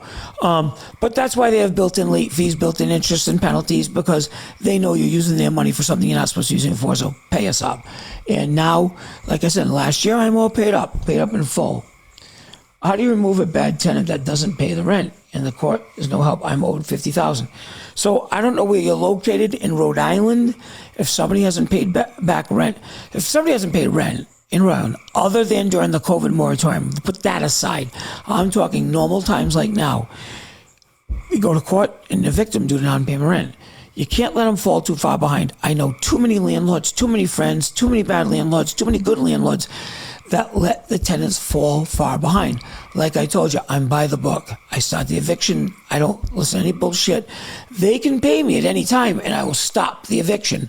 But I start the eviction and the clock starts ticking and I move forward with it. So to answer your question, you bite the bullet, you hire a lawyer and you evict them, you stop the bleeding and you get a new tenant and they're paying you. That's it. The quicker you start hiring a lawyer to evict them, the quicker you will get them out and stop the bleeding and get a new tenant in there that will pay you. I cannot say that enough. I hate it when I talk to people, yeah, they owe me 3 months, they owe me 4 months, I'm gonna have to get a lawyer, but the lawyers are so expensive. Well, what's more expensive? $1,000 a month rent you're not getting, or a $250 or $500 lawyer that's gonna charge you that for an eviction? What's more expensive? Come on. Be smart about it. That's why I get aggravated with bad landlords. That's a bad landlord to me, you know. They're teaching the tenants that they can walk all over them. They're teaching the tenants that their rent is not important to them. So that's a bad landlord. Yeah. So it's business, Robert. It's not hard feelings. It's business. You know, I evicted my father-in-law's best friend once. It was business. We let him go. So in his case, a little different. He'd fall behind, start the eviction, he'd pay me. Fall behind, start the eviction, pay me. It went on for like 2 years. It got sickening. And at one point, he fell so far behind that it was time for him to go. Business is business, okay? I'm sorry. I tell my tenants, business, I need the money to, first of all, I need the money to throw in the toilet. It's none of their business why I need the money. The bottom line is you're giving them a place to live. You're providing a service, okay, an apartment, and they need to pay for that service. And it's due, and pay for it, okay? That's it. You really don't have to explain yourself. I do here, so that way the TikTok followers understand my mindset of what I'm thinking. But to the tenants, it doesn't matter what I'm using the money for. Pay me, okay? Pay me. That's all. It's due. I provided you with a house to live in or an apartment to live in. Pay your rent. It's due. It's a right. It's a responsibility. Pay it. Okay? That's what pisses me off. You know, when they're late with their rent, oh, yeah, so, You've had a lawyer for 5 years and you haven't been able to evict a tenant for not paying rent? That's a little odd. You know? That's very, very odd. So the rent relief guy that stole the $12,000, we got half of it back from rent relief and they refused to give us the other half. And, you know, it's in court. We'll see what happens. Court takes forever. But again, I got to say, rent relief has paid for every other tenant that applied. We had probably about 60 tenants apply. They all got paid, all got approved. That's the only one that slipped through the cracks.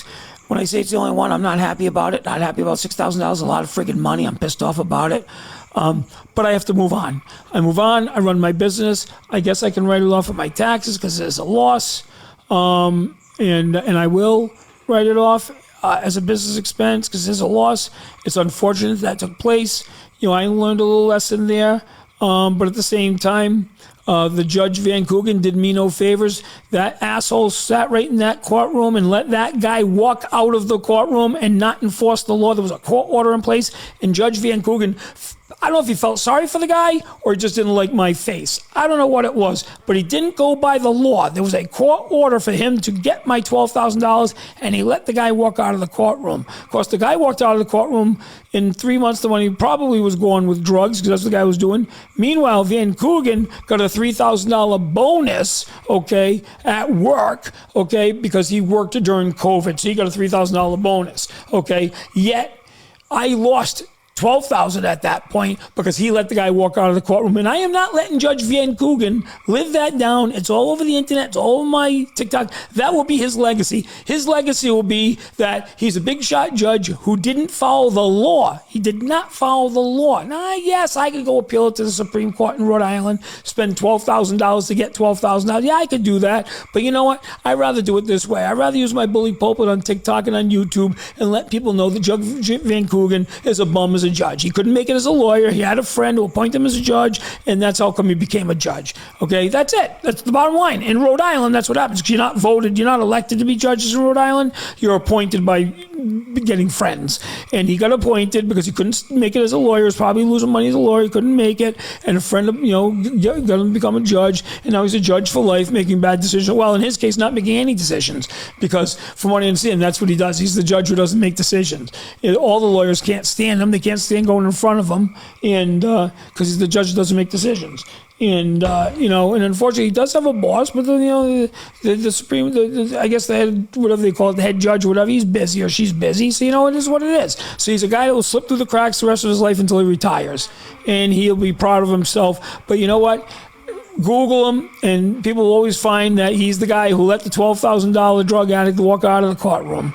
Okay? And I, meanwhile, was owed 12 months of rent and got zero for that apartment. He lived in that apartment for 12 months for zero because of Judge Van Coogan. Yep, that seems fair. That seems fair. So that's the way I look at it.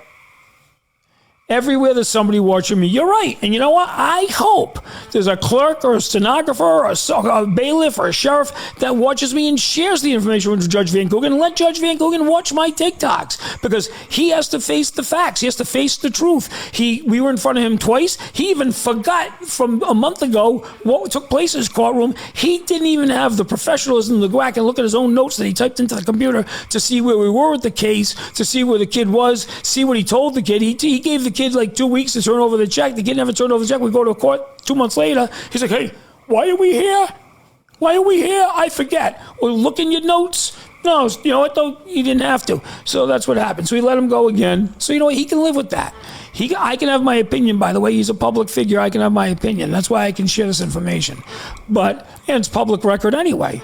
It's public record that Judge Van Coogan let that kid walk out of his courtroom who had a court order from Judge Leach, who's Judge Van Coogan's colleague, issued an order to give Mr. Butler the $12,000, and Judge Van Coogan said, F Judge Leach's ruling. Who the heck is he? I'm a judge too, and I'm letting the guy walk out here with the $12,000. Well, that's what happened. So I give Judge Leach a lot of credit for issuing the order. It's too bad that Judge Van Coogan didn't honor the order, and it was a little disrespectful to Judge Leach that Judge Van Coogan did that. So hopefully, again, people are watching, hopefully a clerk or a bailiff or a sheriff or a stenographer who works for Judge Leach will let Judge Leach know what happened, what Judge Van Guggen did to his order, how he ignored his order, disrespected it, pissed all over it, didn't care about it. Hopefully that will get back to Judge Leach too, so he'll see what Judge Van Guggen did to him. Absolutely, absolutely. Hey, I'll tell you, it's beautiful tonight, isn't it? It's really nice backdrop tonight. So anyway, you guys got me going. You guys got me going tonight. The judge works for us. Yeah, you try to tell them that. Try to tell them they work for us. You know what I'm saying? Try to tell them. I have been in front of many, many judges throughout the years. From evictions to the time I was sued, to when I sue people, state of Rhode Island, all kinds of bullshit, right? And I will tell you, I've lost some, won some. This judge has lost my respect. I have no respect for him. Him, and of course the municipal judge in Warwick, I have no respect for her either, because she only makes her decision based on where she gets her paycheck from, is the city of Warwick. So until she realizes that to be a judge, you have to be impartial, I don't have any respect for her either. But Judge Van Guggen, he's the worst. He is absolutely the worst, because he had a court order. All he had to do is, well, I got this court order from Judge, I have to honor it. Give the guy the 12. That's all he had to do. Didn't even do that. Didn't he not even do that? Felt sorry for him. Oh, it's COVID, and let him go with the $12,000. Meanwhile, Judge Van Guggen 2 months later gets a free $3,000 bonus for working during COVID. He already makes $140,000, and now he needs $3,000.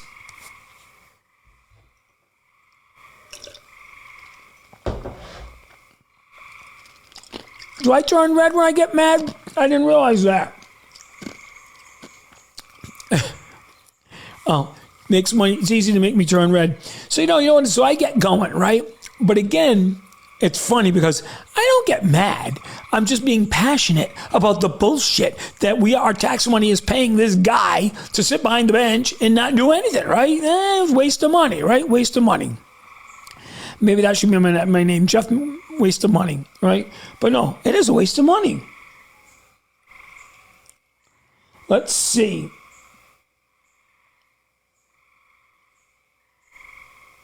You know, it's interesting because, you know, in different states and counties, you elect sheriffs, judges. By the way, does anybody follow the Lee County Sheriff down in Lee County, Florida? He is absolutely fabulous. So I happen to follow him. He's on my For You page, and his stuff comes up. He says it how it is. Today he had, I think he grabbed a child molester today and some animal cruelty guy. And he comes right on TikTok and he calls him how it is. You know what I'm saying? I love him. I love him. He's right. He's an elected sheriff, but that's what you want to do. You want to elect these politicians. I'd rather elect judges that you feel are going to do the job for you, right? It's just like a jury, right? Jury of your peers. Well, a judge should be a judge of your peers, but not in Rhode Island. You pick the judge who's a friend, you know? So that's the problem.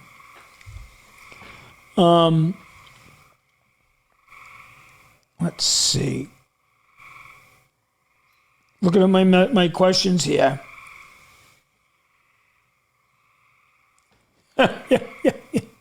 Yeah. Chris, come on, man. People had COVID. Why would a guy pay rent that year? Because you still have to pay where you live, pay for where you live. That's why, Chris. Kind of weird question. You still have to pay for a roof over your head and roof over your family's head. And, you know, if you're a man, you're a true man, you're out there taking care of your family and setting an example for your kids, Chris, I think. Right? Maybe? How many homes do I own? Well, that depends on what you consider a home. Personal homes that I live in, I own one. I have the home in Narragansett, you could say is our vacation home, yet we've never vacationed there. I use it as a rental property.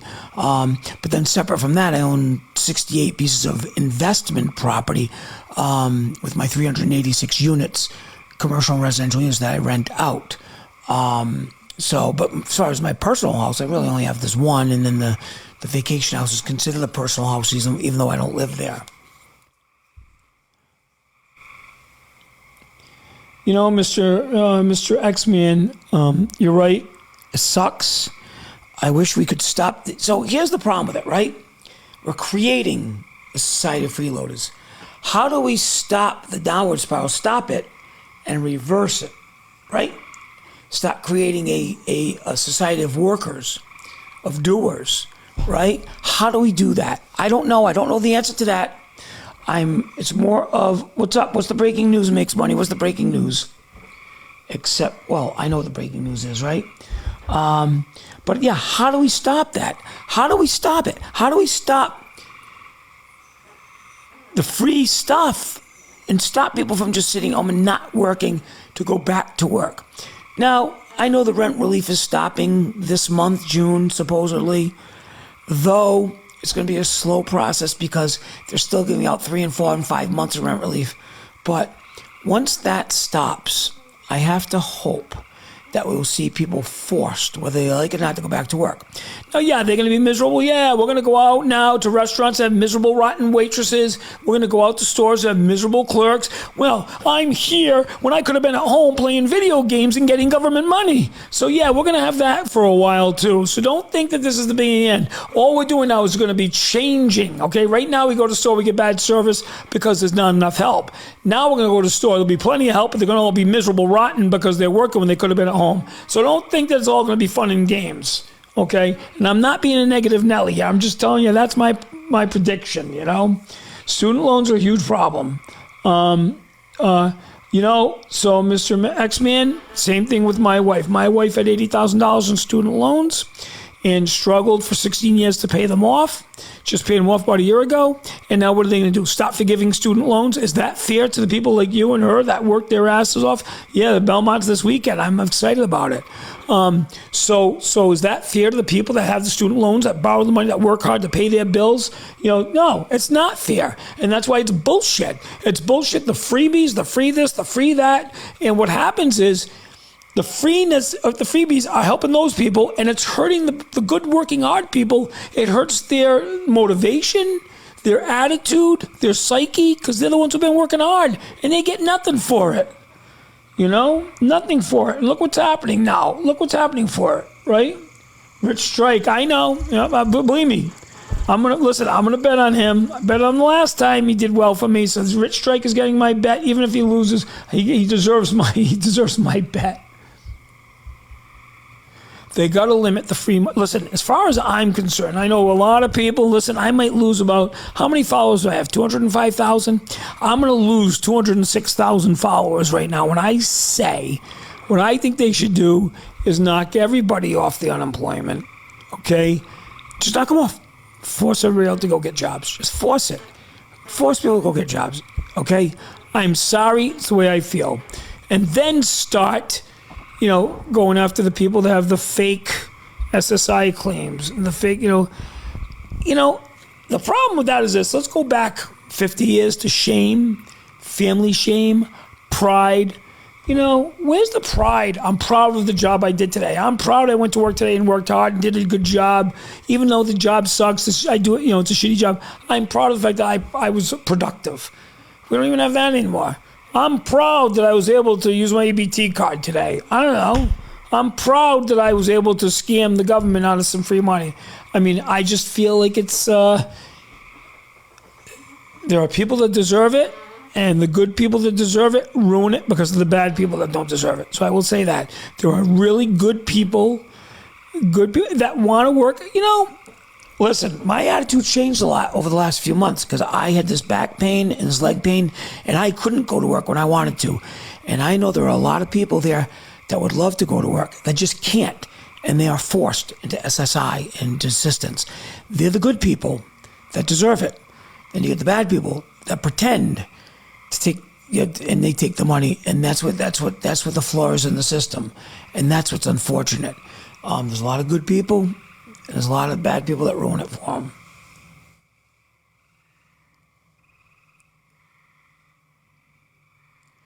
You want to start an ice cream shop in Westerly? Hey, why not? I mean, obviously there must be areas down in Westerly, other than Squamicut Beach and Watch Hill. I'm sure there's already stores there, but there must be areas in Westerly, and I'm not that familiar with all of Westerly. I do know those areas, but I know the Route 1 that there might be a nice place. So there's a couple of schools of thought on where to put an ice cream shop. For me, I like to be in a residential area, thinking that people can walk to it, people go to it after school, so you want to be, in a busy residential area. There are other people that want to be in a commercial area and want to be in a main road and this and that. Problem with main roads for me is they're too fast. The guys are going by, so they drive by the ice cream shop, or they'll drive by your business and this and that. I just feel like ice cream is a nighttime, hey, let's drive over to the ice cream shop, or let's walk over to the ice cream shop. So if you're looking in Westerly, why not? Westerly's a great town down there. I always say if you're going to open up a business, pizza place, ice cream shop, just look for an area where there isn't that many. Look for an area where you don't have a lot of competition. And you should do okay, Why not? The kids don't want to get married anymore. Well, the kids don't want to get married anymore because 50% of marriages end in divorce, and they look at their parents who 50% of them got divorced, and they don't want to be divorced. That's part of the problem, I believe, right? Some kids don't want to get married because they don't want the responsibility of having a wife and family, and they don't have to work as hard. I do believe there's a certain percentage of those kids, men and women, I'm not picking, that I'm not going to get married. If I get married, then I got to support the wife or support the husband or support kids. I have to now compromise with somebody else in my life. I have to give up things. I have to, instead of going golfing on the weekend, I have to, wipe my baby's ass, whatever it may be. So again, it goes back to the selfishness and how people are brought up right now. But lucky for us, there are still people that were brought up the right way who do want to have families, who do want to get married. And I'm not saying traditional husband and wife. Obviously, there are gay couples, lesbian couples that get married, adopt kids, raise their kids, do a great job. And to me, that's a family as well, by the way. I'm just talking about the fact that it's the people that don't want to be with somebody else to share or compromise and show. So I've talked about this before, right? You can see it. Like somebody who's never been married in their life, someone who's never had children, they have such a different attitude towards kids, young kids, than people who have had kids, whether it's a patience attitude or whatever it may be, And there's also, they don't understand how expensive it is to have children, right? They have no idea. If you never had a kid, you have no idea the hundreds of thousands of dollars it costs to have a kid. So single people always seem to be a lot wealthier than married people, right? That's just because they never had that expense. It's really true. Look around to your single friends who never married. They have all kinds of money because they never had that expense. It's so expensive. Kids are growing, right? My son just went through another growth spurt. My wife's buying clothes for him all the time because he keeps outgrowing his clothes, right? My daughter. So that is expensive.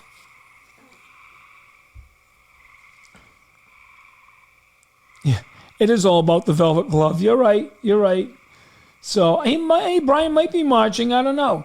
Stop giving tax breaks to the wealthy, fixed middle class. So, the thing is about the wealthy. Look, I'm not wealthy. We're talking about that 1%. You're talking about the Elon Musks, this and that. Those tax breaks are minimal compared to the amount of money that's being given out that shouldn't be given out. That's where the problem is. The ultra wealthy, it's such a small percentage. It's like, forget them. They're not even part of our life. We're middle class people. Forget them. Let's look at how much money is being wasted that shouldn't be being wasted by the government, okay? That's what I'm looking at. So here's what happens, right? People have jobs.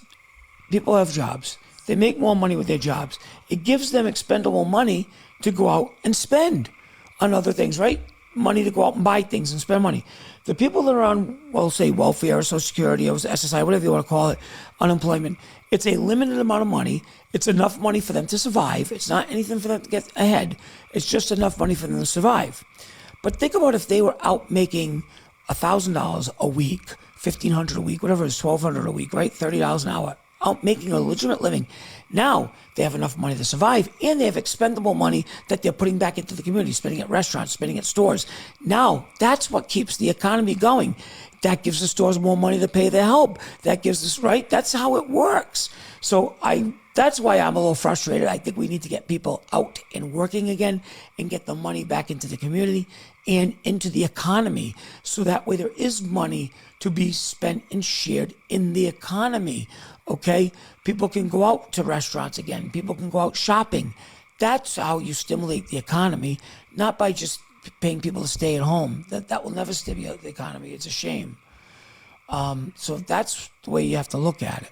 That it's a Band-Aid. Paying people just a minimal amount of money to survive is a Band-Aid. Letting people go work. Letting them go work. Taking them off the unemployment. Letting them go get a job. Making more money. Now they can buy cars, right? They can buy houses.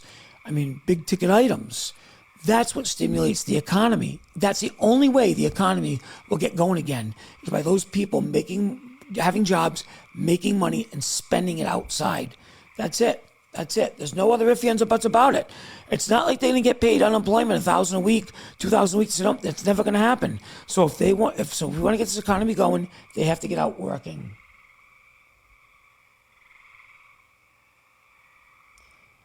No, listen, Mr. X-Men, you are right. You are absolutely. So listen, as a landlord, I saw many tenants who I offered jobs to, who perfectly could go out and work, chose not to work, chose to apply for rent relief. I saw it with my own eyes over and over again, and it's rotten. I'm so glad that they're ending rent relief. I'm sure my tenants don't like me hearing it. I am glad. And you know what? We're worried about August with tenants paying rent right now. But as far as I'm concerned, there's so many help wanted signs everywhere. I don't want to hear it. I have 8 job openings in my businesses right now. I don't want to hear it.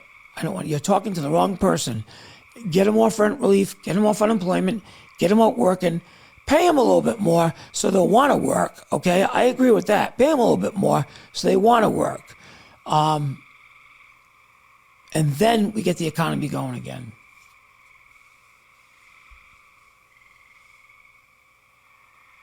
So it's funny because I'm sure I don't get a lot of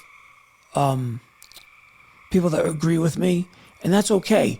As you know, I've talked about this many times. Please feel free to tell me when I'm wrong or tell me your point of view. I have thick skin. I like the dialogue. I like the conversation.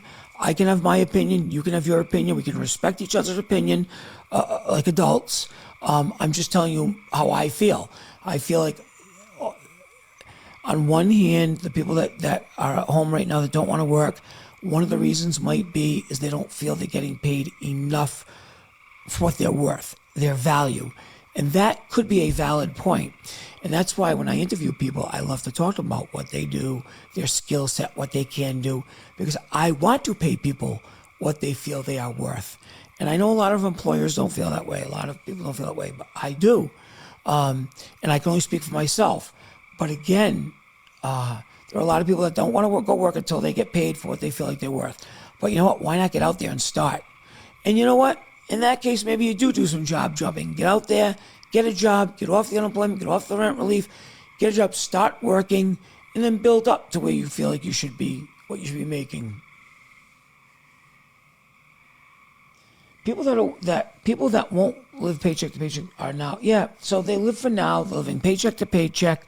Work and show your value. So I've talked about that before. So there's a couple of schools of thought in that, right? I'll interview somebody and they'll be like, we'll say a painter. I want $30 an hour. Well, in this market, $30 an hour is a little high for a painter.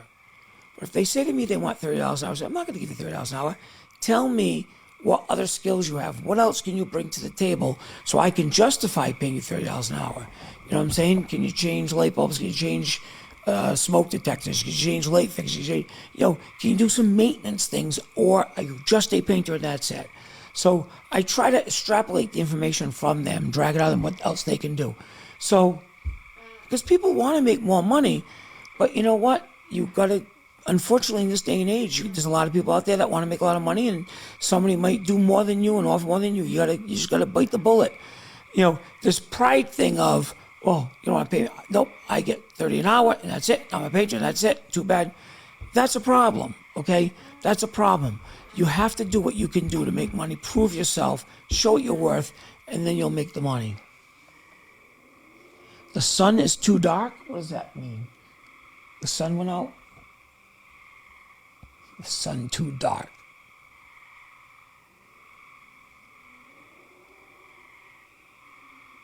$18 an hour, okay, and you can't make your ends meet. So I guess, and you have 3 jobs. So here's my question: is it $18 an hour, 40 hours a week? And now, and I guess I'm not trying to get into your personal life. Are you married? Do you have kids? What other expenses do you have? Do you have a car with a big car payment, big insurance payment? So all those things come into play without making your ends meet. Do you have high rent? High car, so these are all things that might come into play for you not being able to make your ends meet. $18 an hour for me is on the low end of what I would be paying. My maintenance people starting out would make something like 18 an hour. But again, it all depends on what you do, what skills you bring to the table, and do you work 40 hours, and what are your expenses on the other side. That has a lot to do with it, I'll never forget. So I had an employee start working for me. He was working for me for 3 months. He was from New York. So all of a sudden, I get in the mail a child support collection form from the state of New York. He hasn't paid his child support. So I give it to Heather. Hey, Heather, they're attaching his pay for child support. He hasn't paid his child support. Go ahead and attach his pay. What did I get? Guess what I got? Jeff, I need to make money. I have to pay child support now. I didn't have the kid. I didn't have your kid. I couldn't believe it. You know how many times that people have come to me? Well, I got to pay child support now, so I need to make more money. You need to pay me more money. Well, first of all, I don't need to pay you more money because you had a kid. It's not my kid. If you want to make more money, let's talk about how you can make more money working for me. I have no problem having that discussion. But if you're telling me you have to give me more money, I've actually had people quit, okay, because of child support. Doesn't make sense to me. You had the kid has to survive. That actually pisses me off, deadbeat dads and deadbeat moms, but more deadbeat dads. That's bullshit.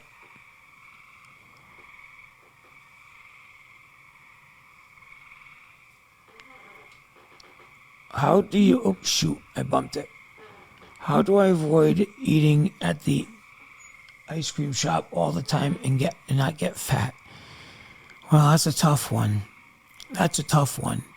The only thing I could say is you can have the no sugar added ice cream. You could have the frozen yogurt. I don't. I go there and I eat the regular chocolate, the nice 10% chocolate soft serve.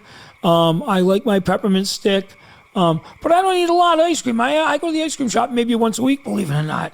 And the new one's right next door to my office in the building next door. So, the employees really enjoy it, and I'm glad they enjoy it. I'm glad that I have that little perk for them. They can walk over and get ice cream and stuff. It's kind of cool, So, I should put that in the ad.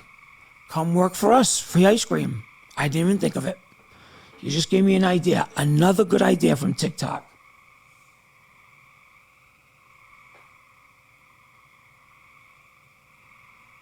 So you work 40 hours a week, okay, and you're shop manager, Facebook auctioneer, is that what that is? And barbecue chef on the weekends. Oh, that's cool. And you have a wife. So, it sucks too because here you are working all those hours. You want to see your wife, and stuff, and you're working all those hours. But it sounds to me like, again, as a shop manager, you should be making more than 18 an hour. I don't know where you are, what part of the country, what the cost of living is there.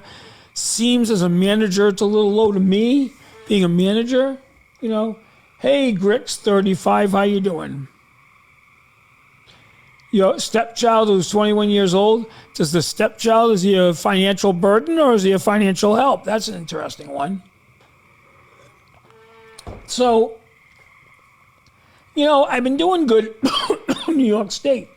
I'm in Rhode Island. You're in New York State. So that's interesting. Upstate New York, that's interesting. It seems to me because of the lack of people out there that you could probably ask for more money. You know, but again, the stepchild could be helping. You know, that's funny. It's a regular iced tea. It's a virgin iced tea. It's a Lipton iced tea, actually. I'm drinking Lipton iced tea tonight. You know, I take medication for my diabetes, and I don't know which one it is, but one of them makes me so thirsty. I drink water all day. My mouth is always dry, so I have to be sipping something to keep a moist mouth. Plus, all I do is talk, which, you know, you guys don't tell me to shut up. Yeah, when you visit Warwick, Rhode Island one day, you got to visit me. I mean, I don't hide where I am. That's one thing about me. I don't hide where I am. People know right where I am. Between the ice cream shops, my office, Butler Waste, I'm easy to find.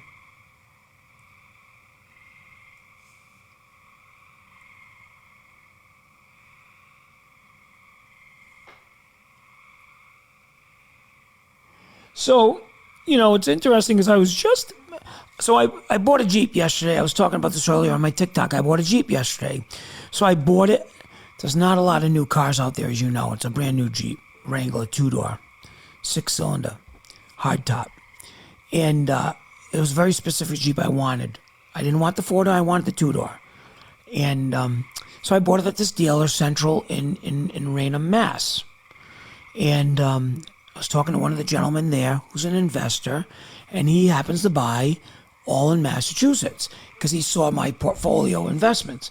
And we were talking, and he loves buying where he's buying, and he buys all in the same area, kind of like what I did. And I asked him, is it good to buy in Massachusetts? And, you know, it is. The rents are higher, because the cost of living's a little higher, but the rents are higher in Massachusetts. And I know, though, for a fact, it's a little harder to evict people in Massachusetts. But again, it's all relative. If you screen your tenants good enough, you hold out for the best tenants, just like I do, then it's all good. But I will tell you, based on my conversation with that gentleman yesterday, Massachusetts is a good place to buy investment properties, to answer your questions, you know. You had an unfortunate emergency surgery for your pug injury. So that sucks. I'm sure that cost you a lot of money and set you back. I'm sure that's too bad. Only 2 survived. Oh, that's too bad. Wow. I'm sorry to hear that. Then that's unfortunate. You know, I love dogs. I hate to see stories like that. And obviously in this case too, like I said, I'm sure that set you back financially a little bit, you know. Makes money. He has his own rental company. 4,000 bill from vet. So Andrew, who works for me back in March, he has a German Shepherd, full blood German Shepherd, Nala. Well, Nala got out of the backyard, got out of the gate. The gate came undone, and Nala ran in the front yard into the street and got hit by a truck. And Nala got hit in the back and the side, broke her front paw, her hind paw. Anyway, that surgery was over $10,000. And, you know, to some people, dogs, pets are like their children, and you'll do anything for them. And you do get these, you know, large vet bills. And you know what? You pay it. You hope your pet survives. You get your pet back after. And you know what? The money's a non-issue at that point. And that's what, you know, that's what it is. You know, the pet insurance, $30 a month, pays for an emergency. So, you know, it's interesting, Mr. X-Man 23. I've heard good things and bad things about pet insurance. That's very, very interesting. Have you had to ever use your pet insurance? I'm curious. And what's the name of the company? And you're happy with the company? Because yeah, I think there's so many people that would buy pet insurance if they knew that it would cover things and we could go to get the pet covered and all this stuff. So yeah, if you know the name of the company. So yeah, so interesting. That's exactly what makes money. You are all over it. You are a wealth of knowledge. Andrew actually used the pet credit card. That's how he paid the vet bill when Nala got hit by the car. You are what a wealth of knowledge. Oh, really? They were going to put her to sleep? Wow, that's kind of talk about like blackmail. Oh, bribery. Wow. They were going to put her to sleep if you couldn't come up with the money in 12 hours. Wow. Now that I've never heard of. Now, I will tell you this story. If you guys follow James Butler, he's not related to me, Well in Septic Life here on TikTok. He did a story about 6 months ago about his Keyshawn. So he has a Keyshawn. I love Keyshawns. I used to have a Keyshawn, Sasha. Poor thing died. He has a Keyshawn, and his Keyshawn needed surgery. And he did a whole story about the vet, how the vet quoted him, I think, something like $4,000 for the surgery. And I'm paraphrasing here, and James Butler said to the doctor, well, I loved my dog. It's too bad that she's totaled now, something like that, right? And then the vet said, well, wait a minute, let me see what I can do. Because in other words, James Butler was saying, well, I'm not going to pay the $4,000. The vet came back and said, well, I can do it for $500. Now, he told that story. I'm just paraphrasing a story that James Butler from Well and Septic Life told a few months ago. You guys look it up. And he basically negotiated with the vet, and he got the vet to do the surgery, obviously at a substantially discounted rate. I was really impressed with it.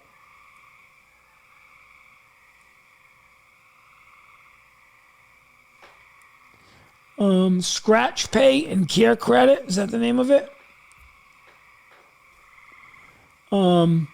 So that's just, that's the story with that, So anyway, no, that's right, makes money. There's no way you're going to lose the dog. That's exactly right. Some employers are offering pet insurance? Yeah, okay. Yeah, all right. Listen, I hope none of my employees are on. You're killing me. They have a dental and pet credit card. What's the difference between pet credit and regular credit card? Well, I just think it's a credit card that you can, it's really a loan. They give you a credit card. It's a credit card just to pay the loan back. You know what I'm saying? That's all it is. Yeah, it's a payment method of paying the insurance back. It's a credit card. It's not insurance. It's a credit card to pay the debt. So where he had a $10,000 debt, they gave him $10,000.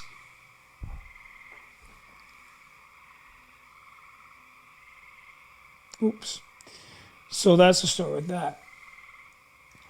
But I mean, again, being a vet is a business. They need to get paid for what they do.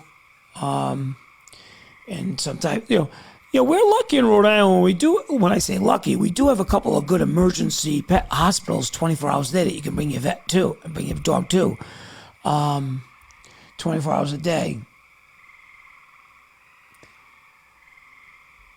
So I will tell you a story, makes money. I don't know if Brian's on or not, probably not, so I'll tell the story. So Brian, we had a dog, Sushi, that we had for 12 years. She was starting to get a little old. Well, she started to slow down and she was acting a little different. So we took her to the vet, and I took her to the vet, and she had a heart problem. And the vet told me she had a heart problem and that she's not going to last that much longer, that there was nothing they could really do for it. One of her valves wasn't working. So I kind of knew that. My kids were young at the time. This was 4 years ago, actually. Didn't want to make a big deal.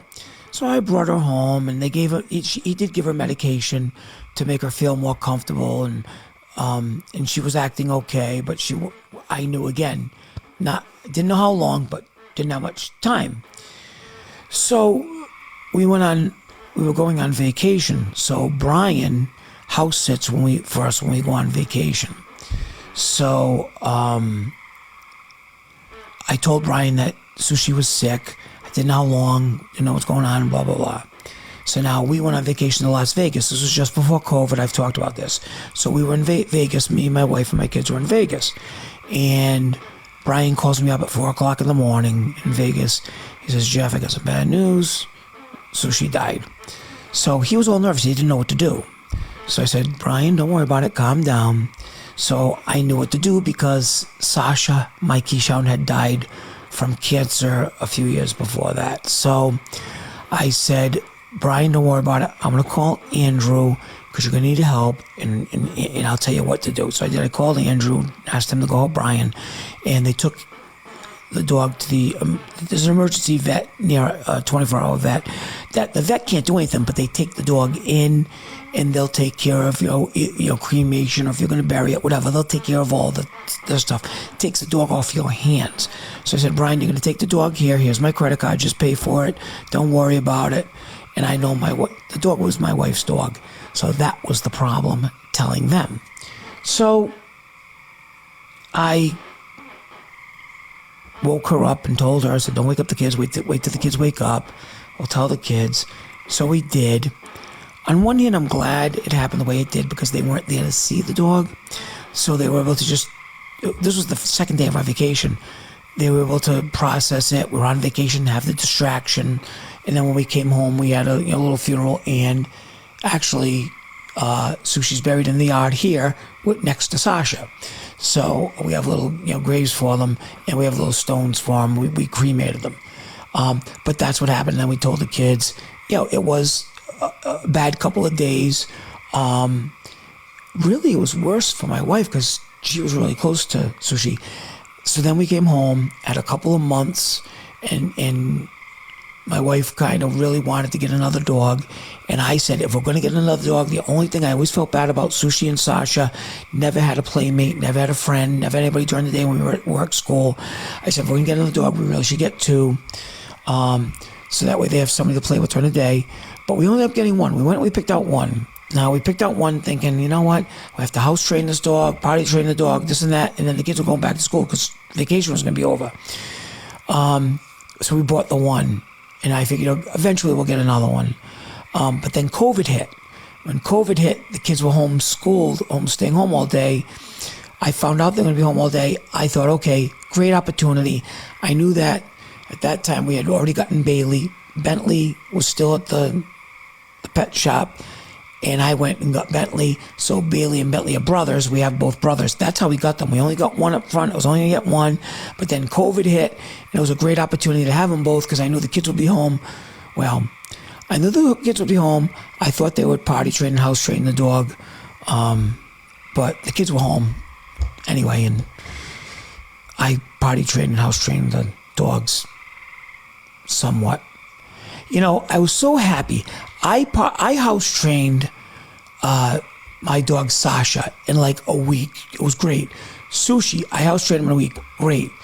Because I was single at the time. Well, Sushi, the kids were in the crib. They didn't, they were, tiny. They were toddlers. So I dealt with it. It was easy to train them, okay? But now you got grown adults, me and Krista. You got the kids who are now, 12 and 14. Forget about asking them to house train a dog. Forget it. It was so tough training these two dogs, so difficult. It took like 6 months, and I still think they have accidents, and they hide it from me because they don't want me to get mad because I know how to train. I was really good at it, proud of it, and they didn't care. So my kids named the dog Sushi. So Chris and I love sushi, actual sushi, right? Rolls, sushi, sashimi rolls. We love Japanese sushi. So when the kids were in their car seats, carrying seats, we always went to get sushi. They started eating sushi when they were young. My kids did. Liked it. My kids Emily loved sushi. Emily loves everything. Benjamin's still picky. He's starting to come around now, but he always liked sushi. He'll eat chicken fingers and french fries everywhere else, but he'll eat sushi at the sushi restaurant. So when it came to getting that dog, they named the dog Sushi. And that's where the name Sushi came from, because they liked sushi.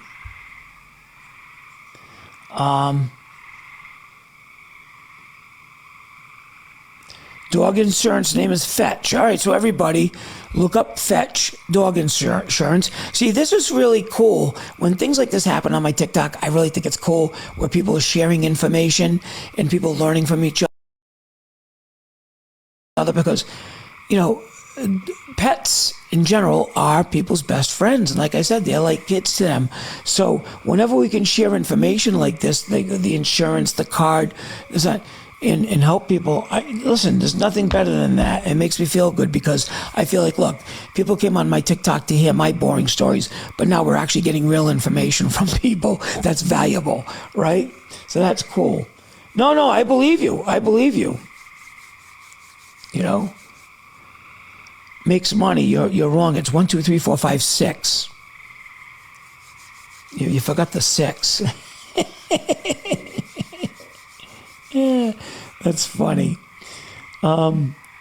Anyway, any last questions before I go? I'm really glad we did the Wednesday live. So we're going to do the live every Wednesday throughout the summer now. Tell your friends, mark your calendar, okay? Hey, set your DVR. Okay, we're going to do our live every Wednesday night now throughout the summer. Oh, well, yes, you have a question. Oh, I can just imagine. What's your question? What's your question, Makes Money? I can imagine his question.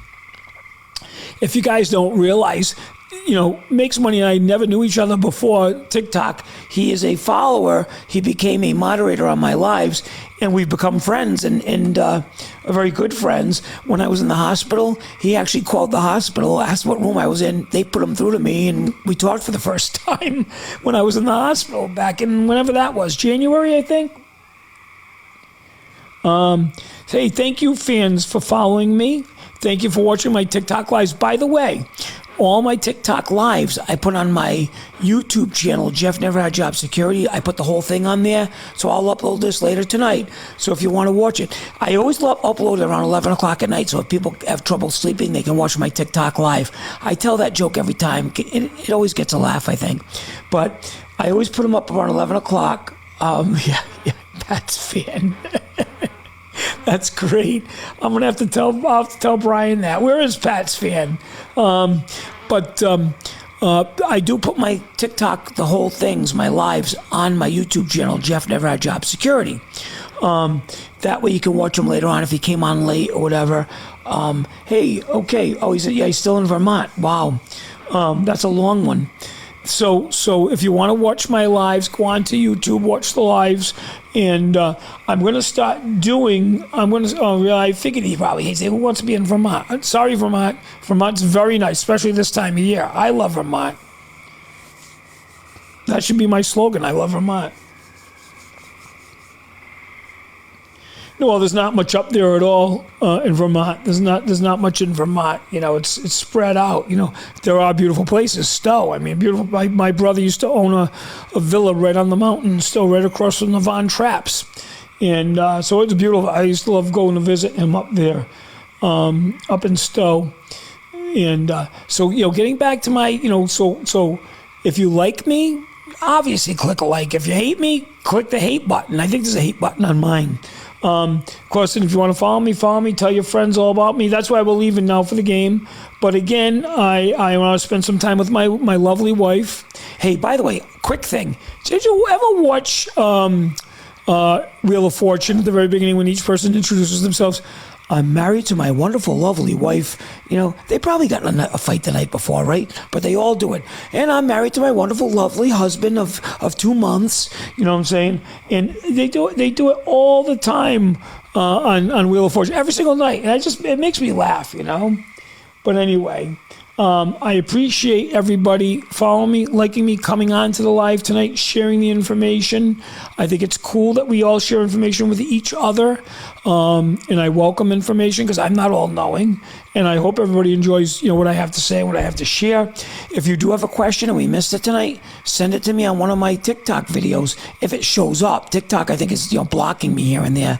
I'm saying, some conspiracy. I think the building inspector in Warwick got the TikTok. I think that's what happened. And so that's but anyway, yeah, so if if you miss me, we will see each other next Sunday. But if you have a question, you can actually ask me the question throughout the week on any of my TikToks. So have a good night, everybody, and thank you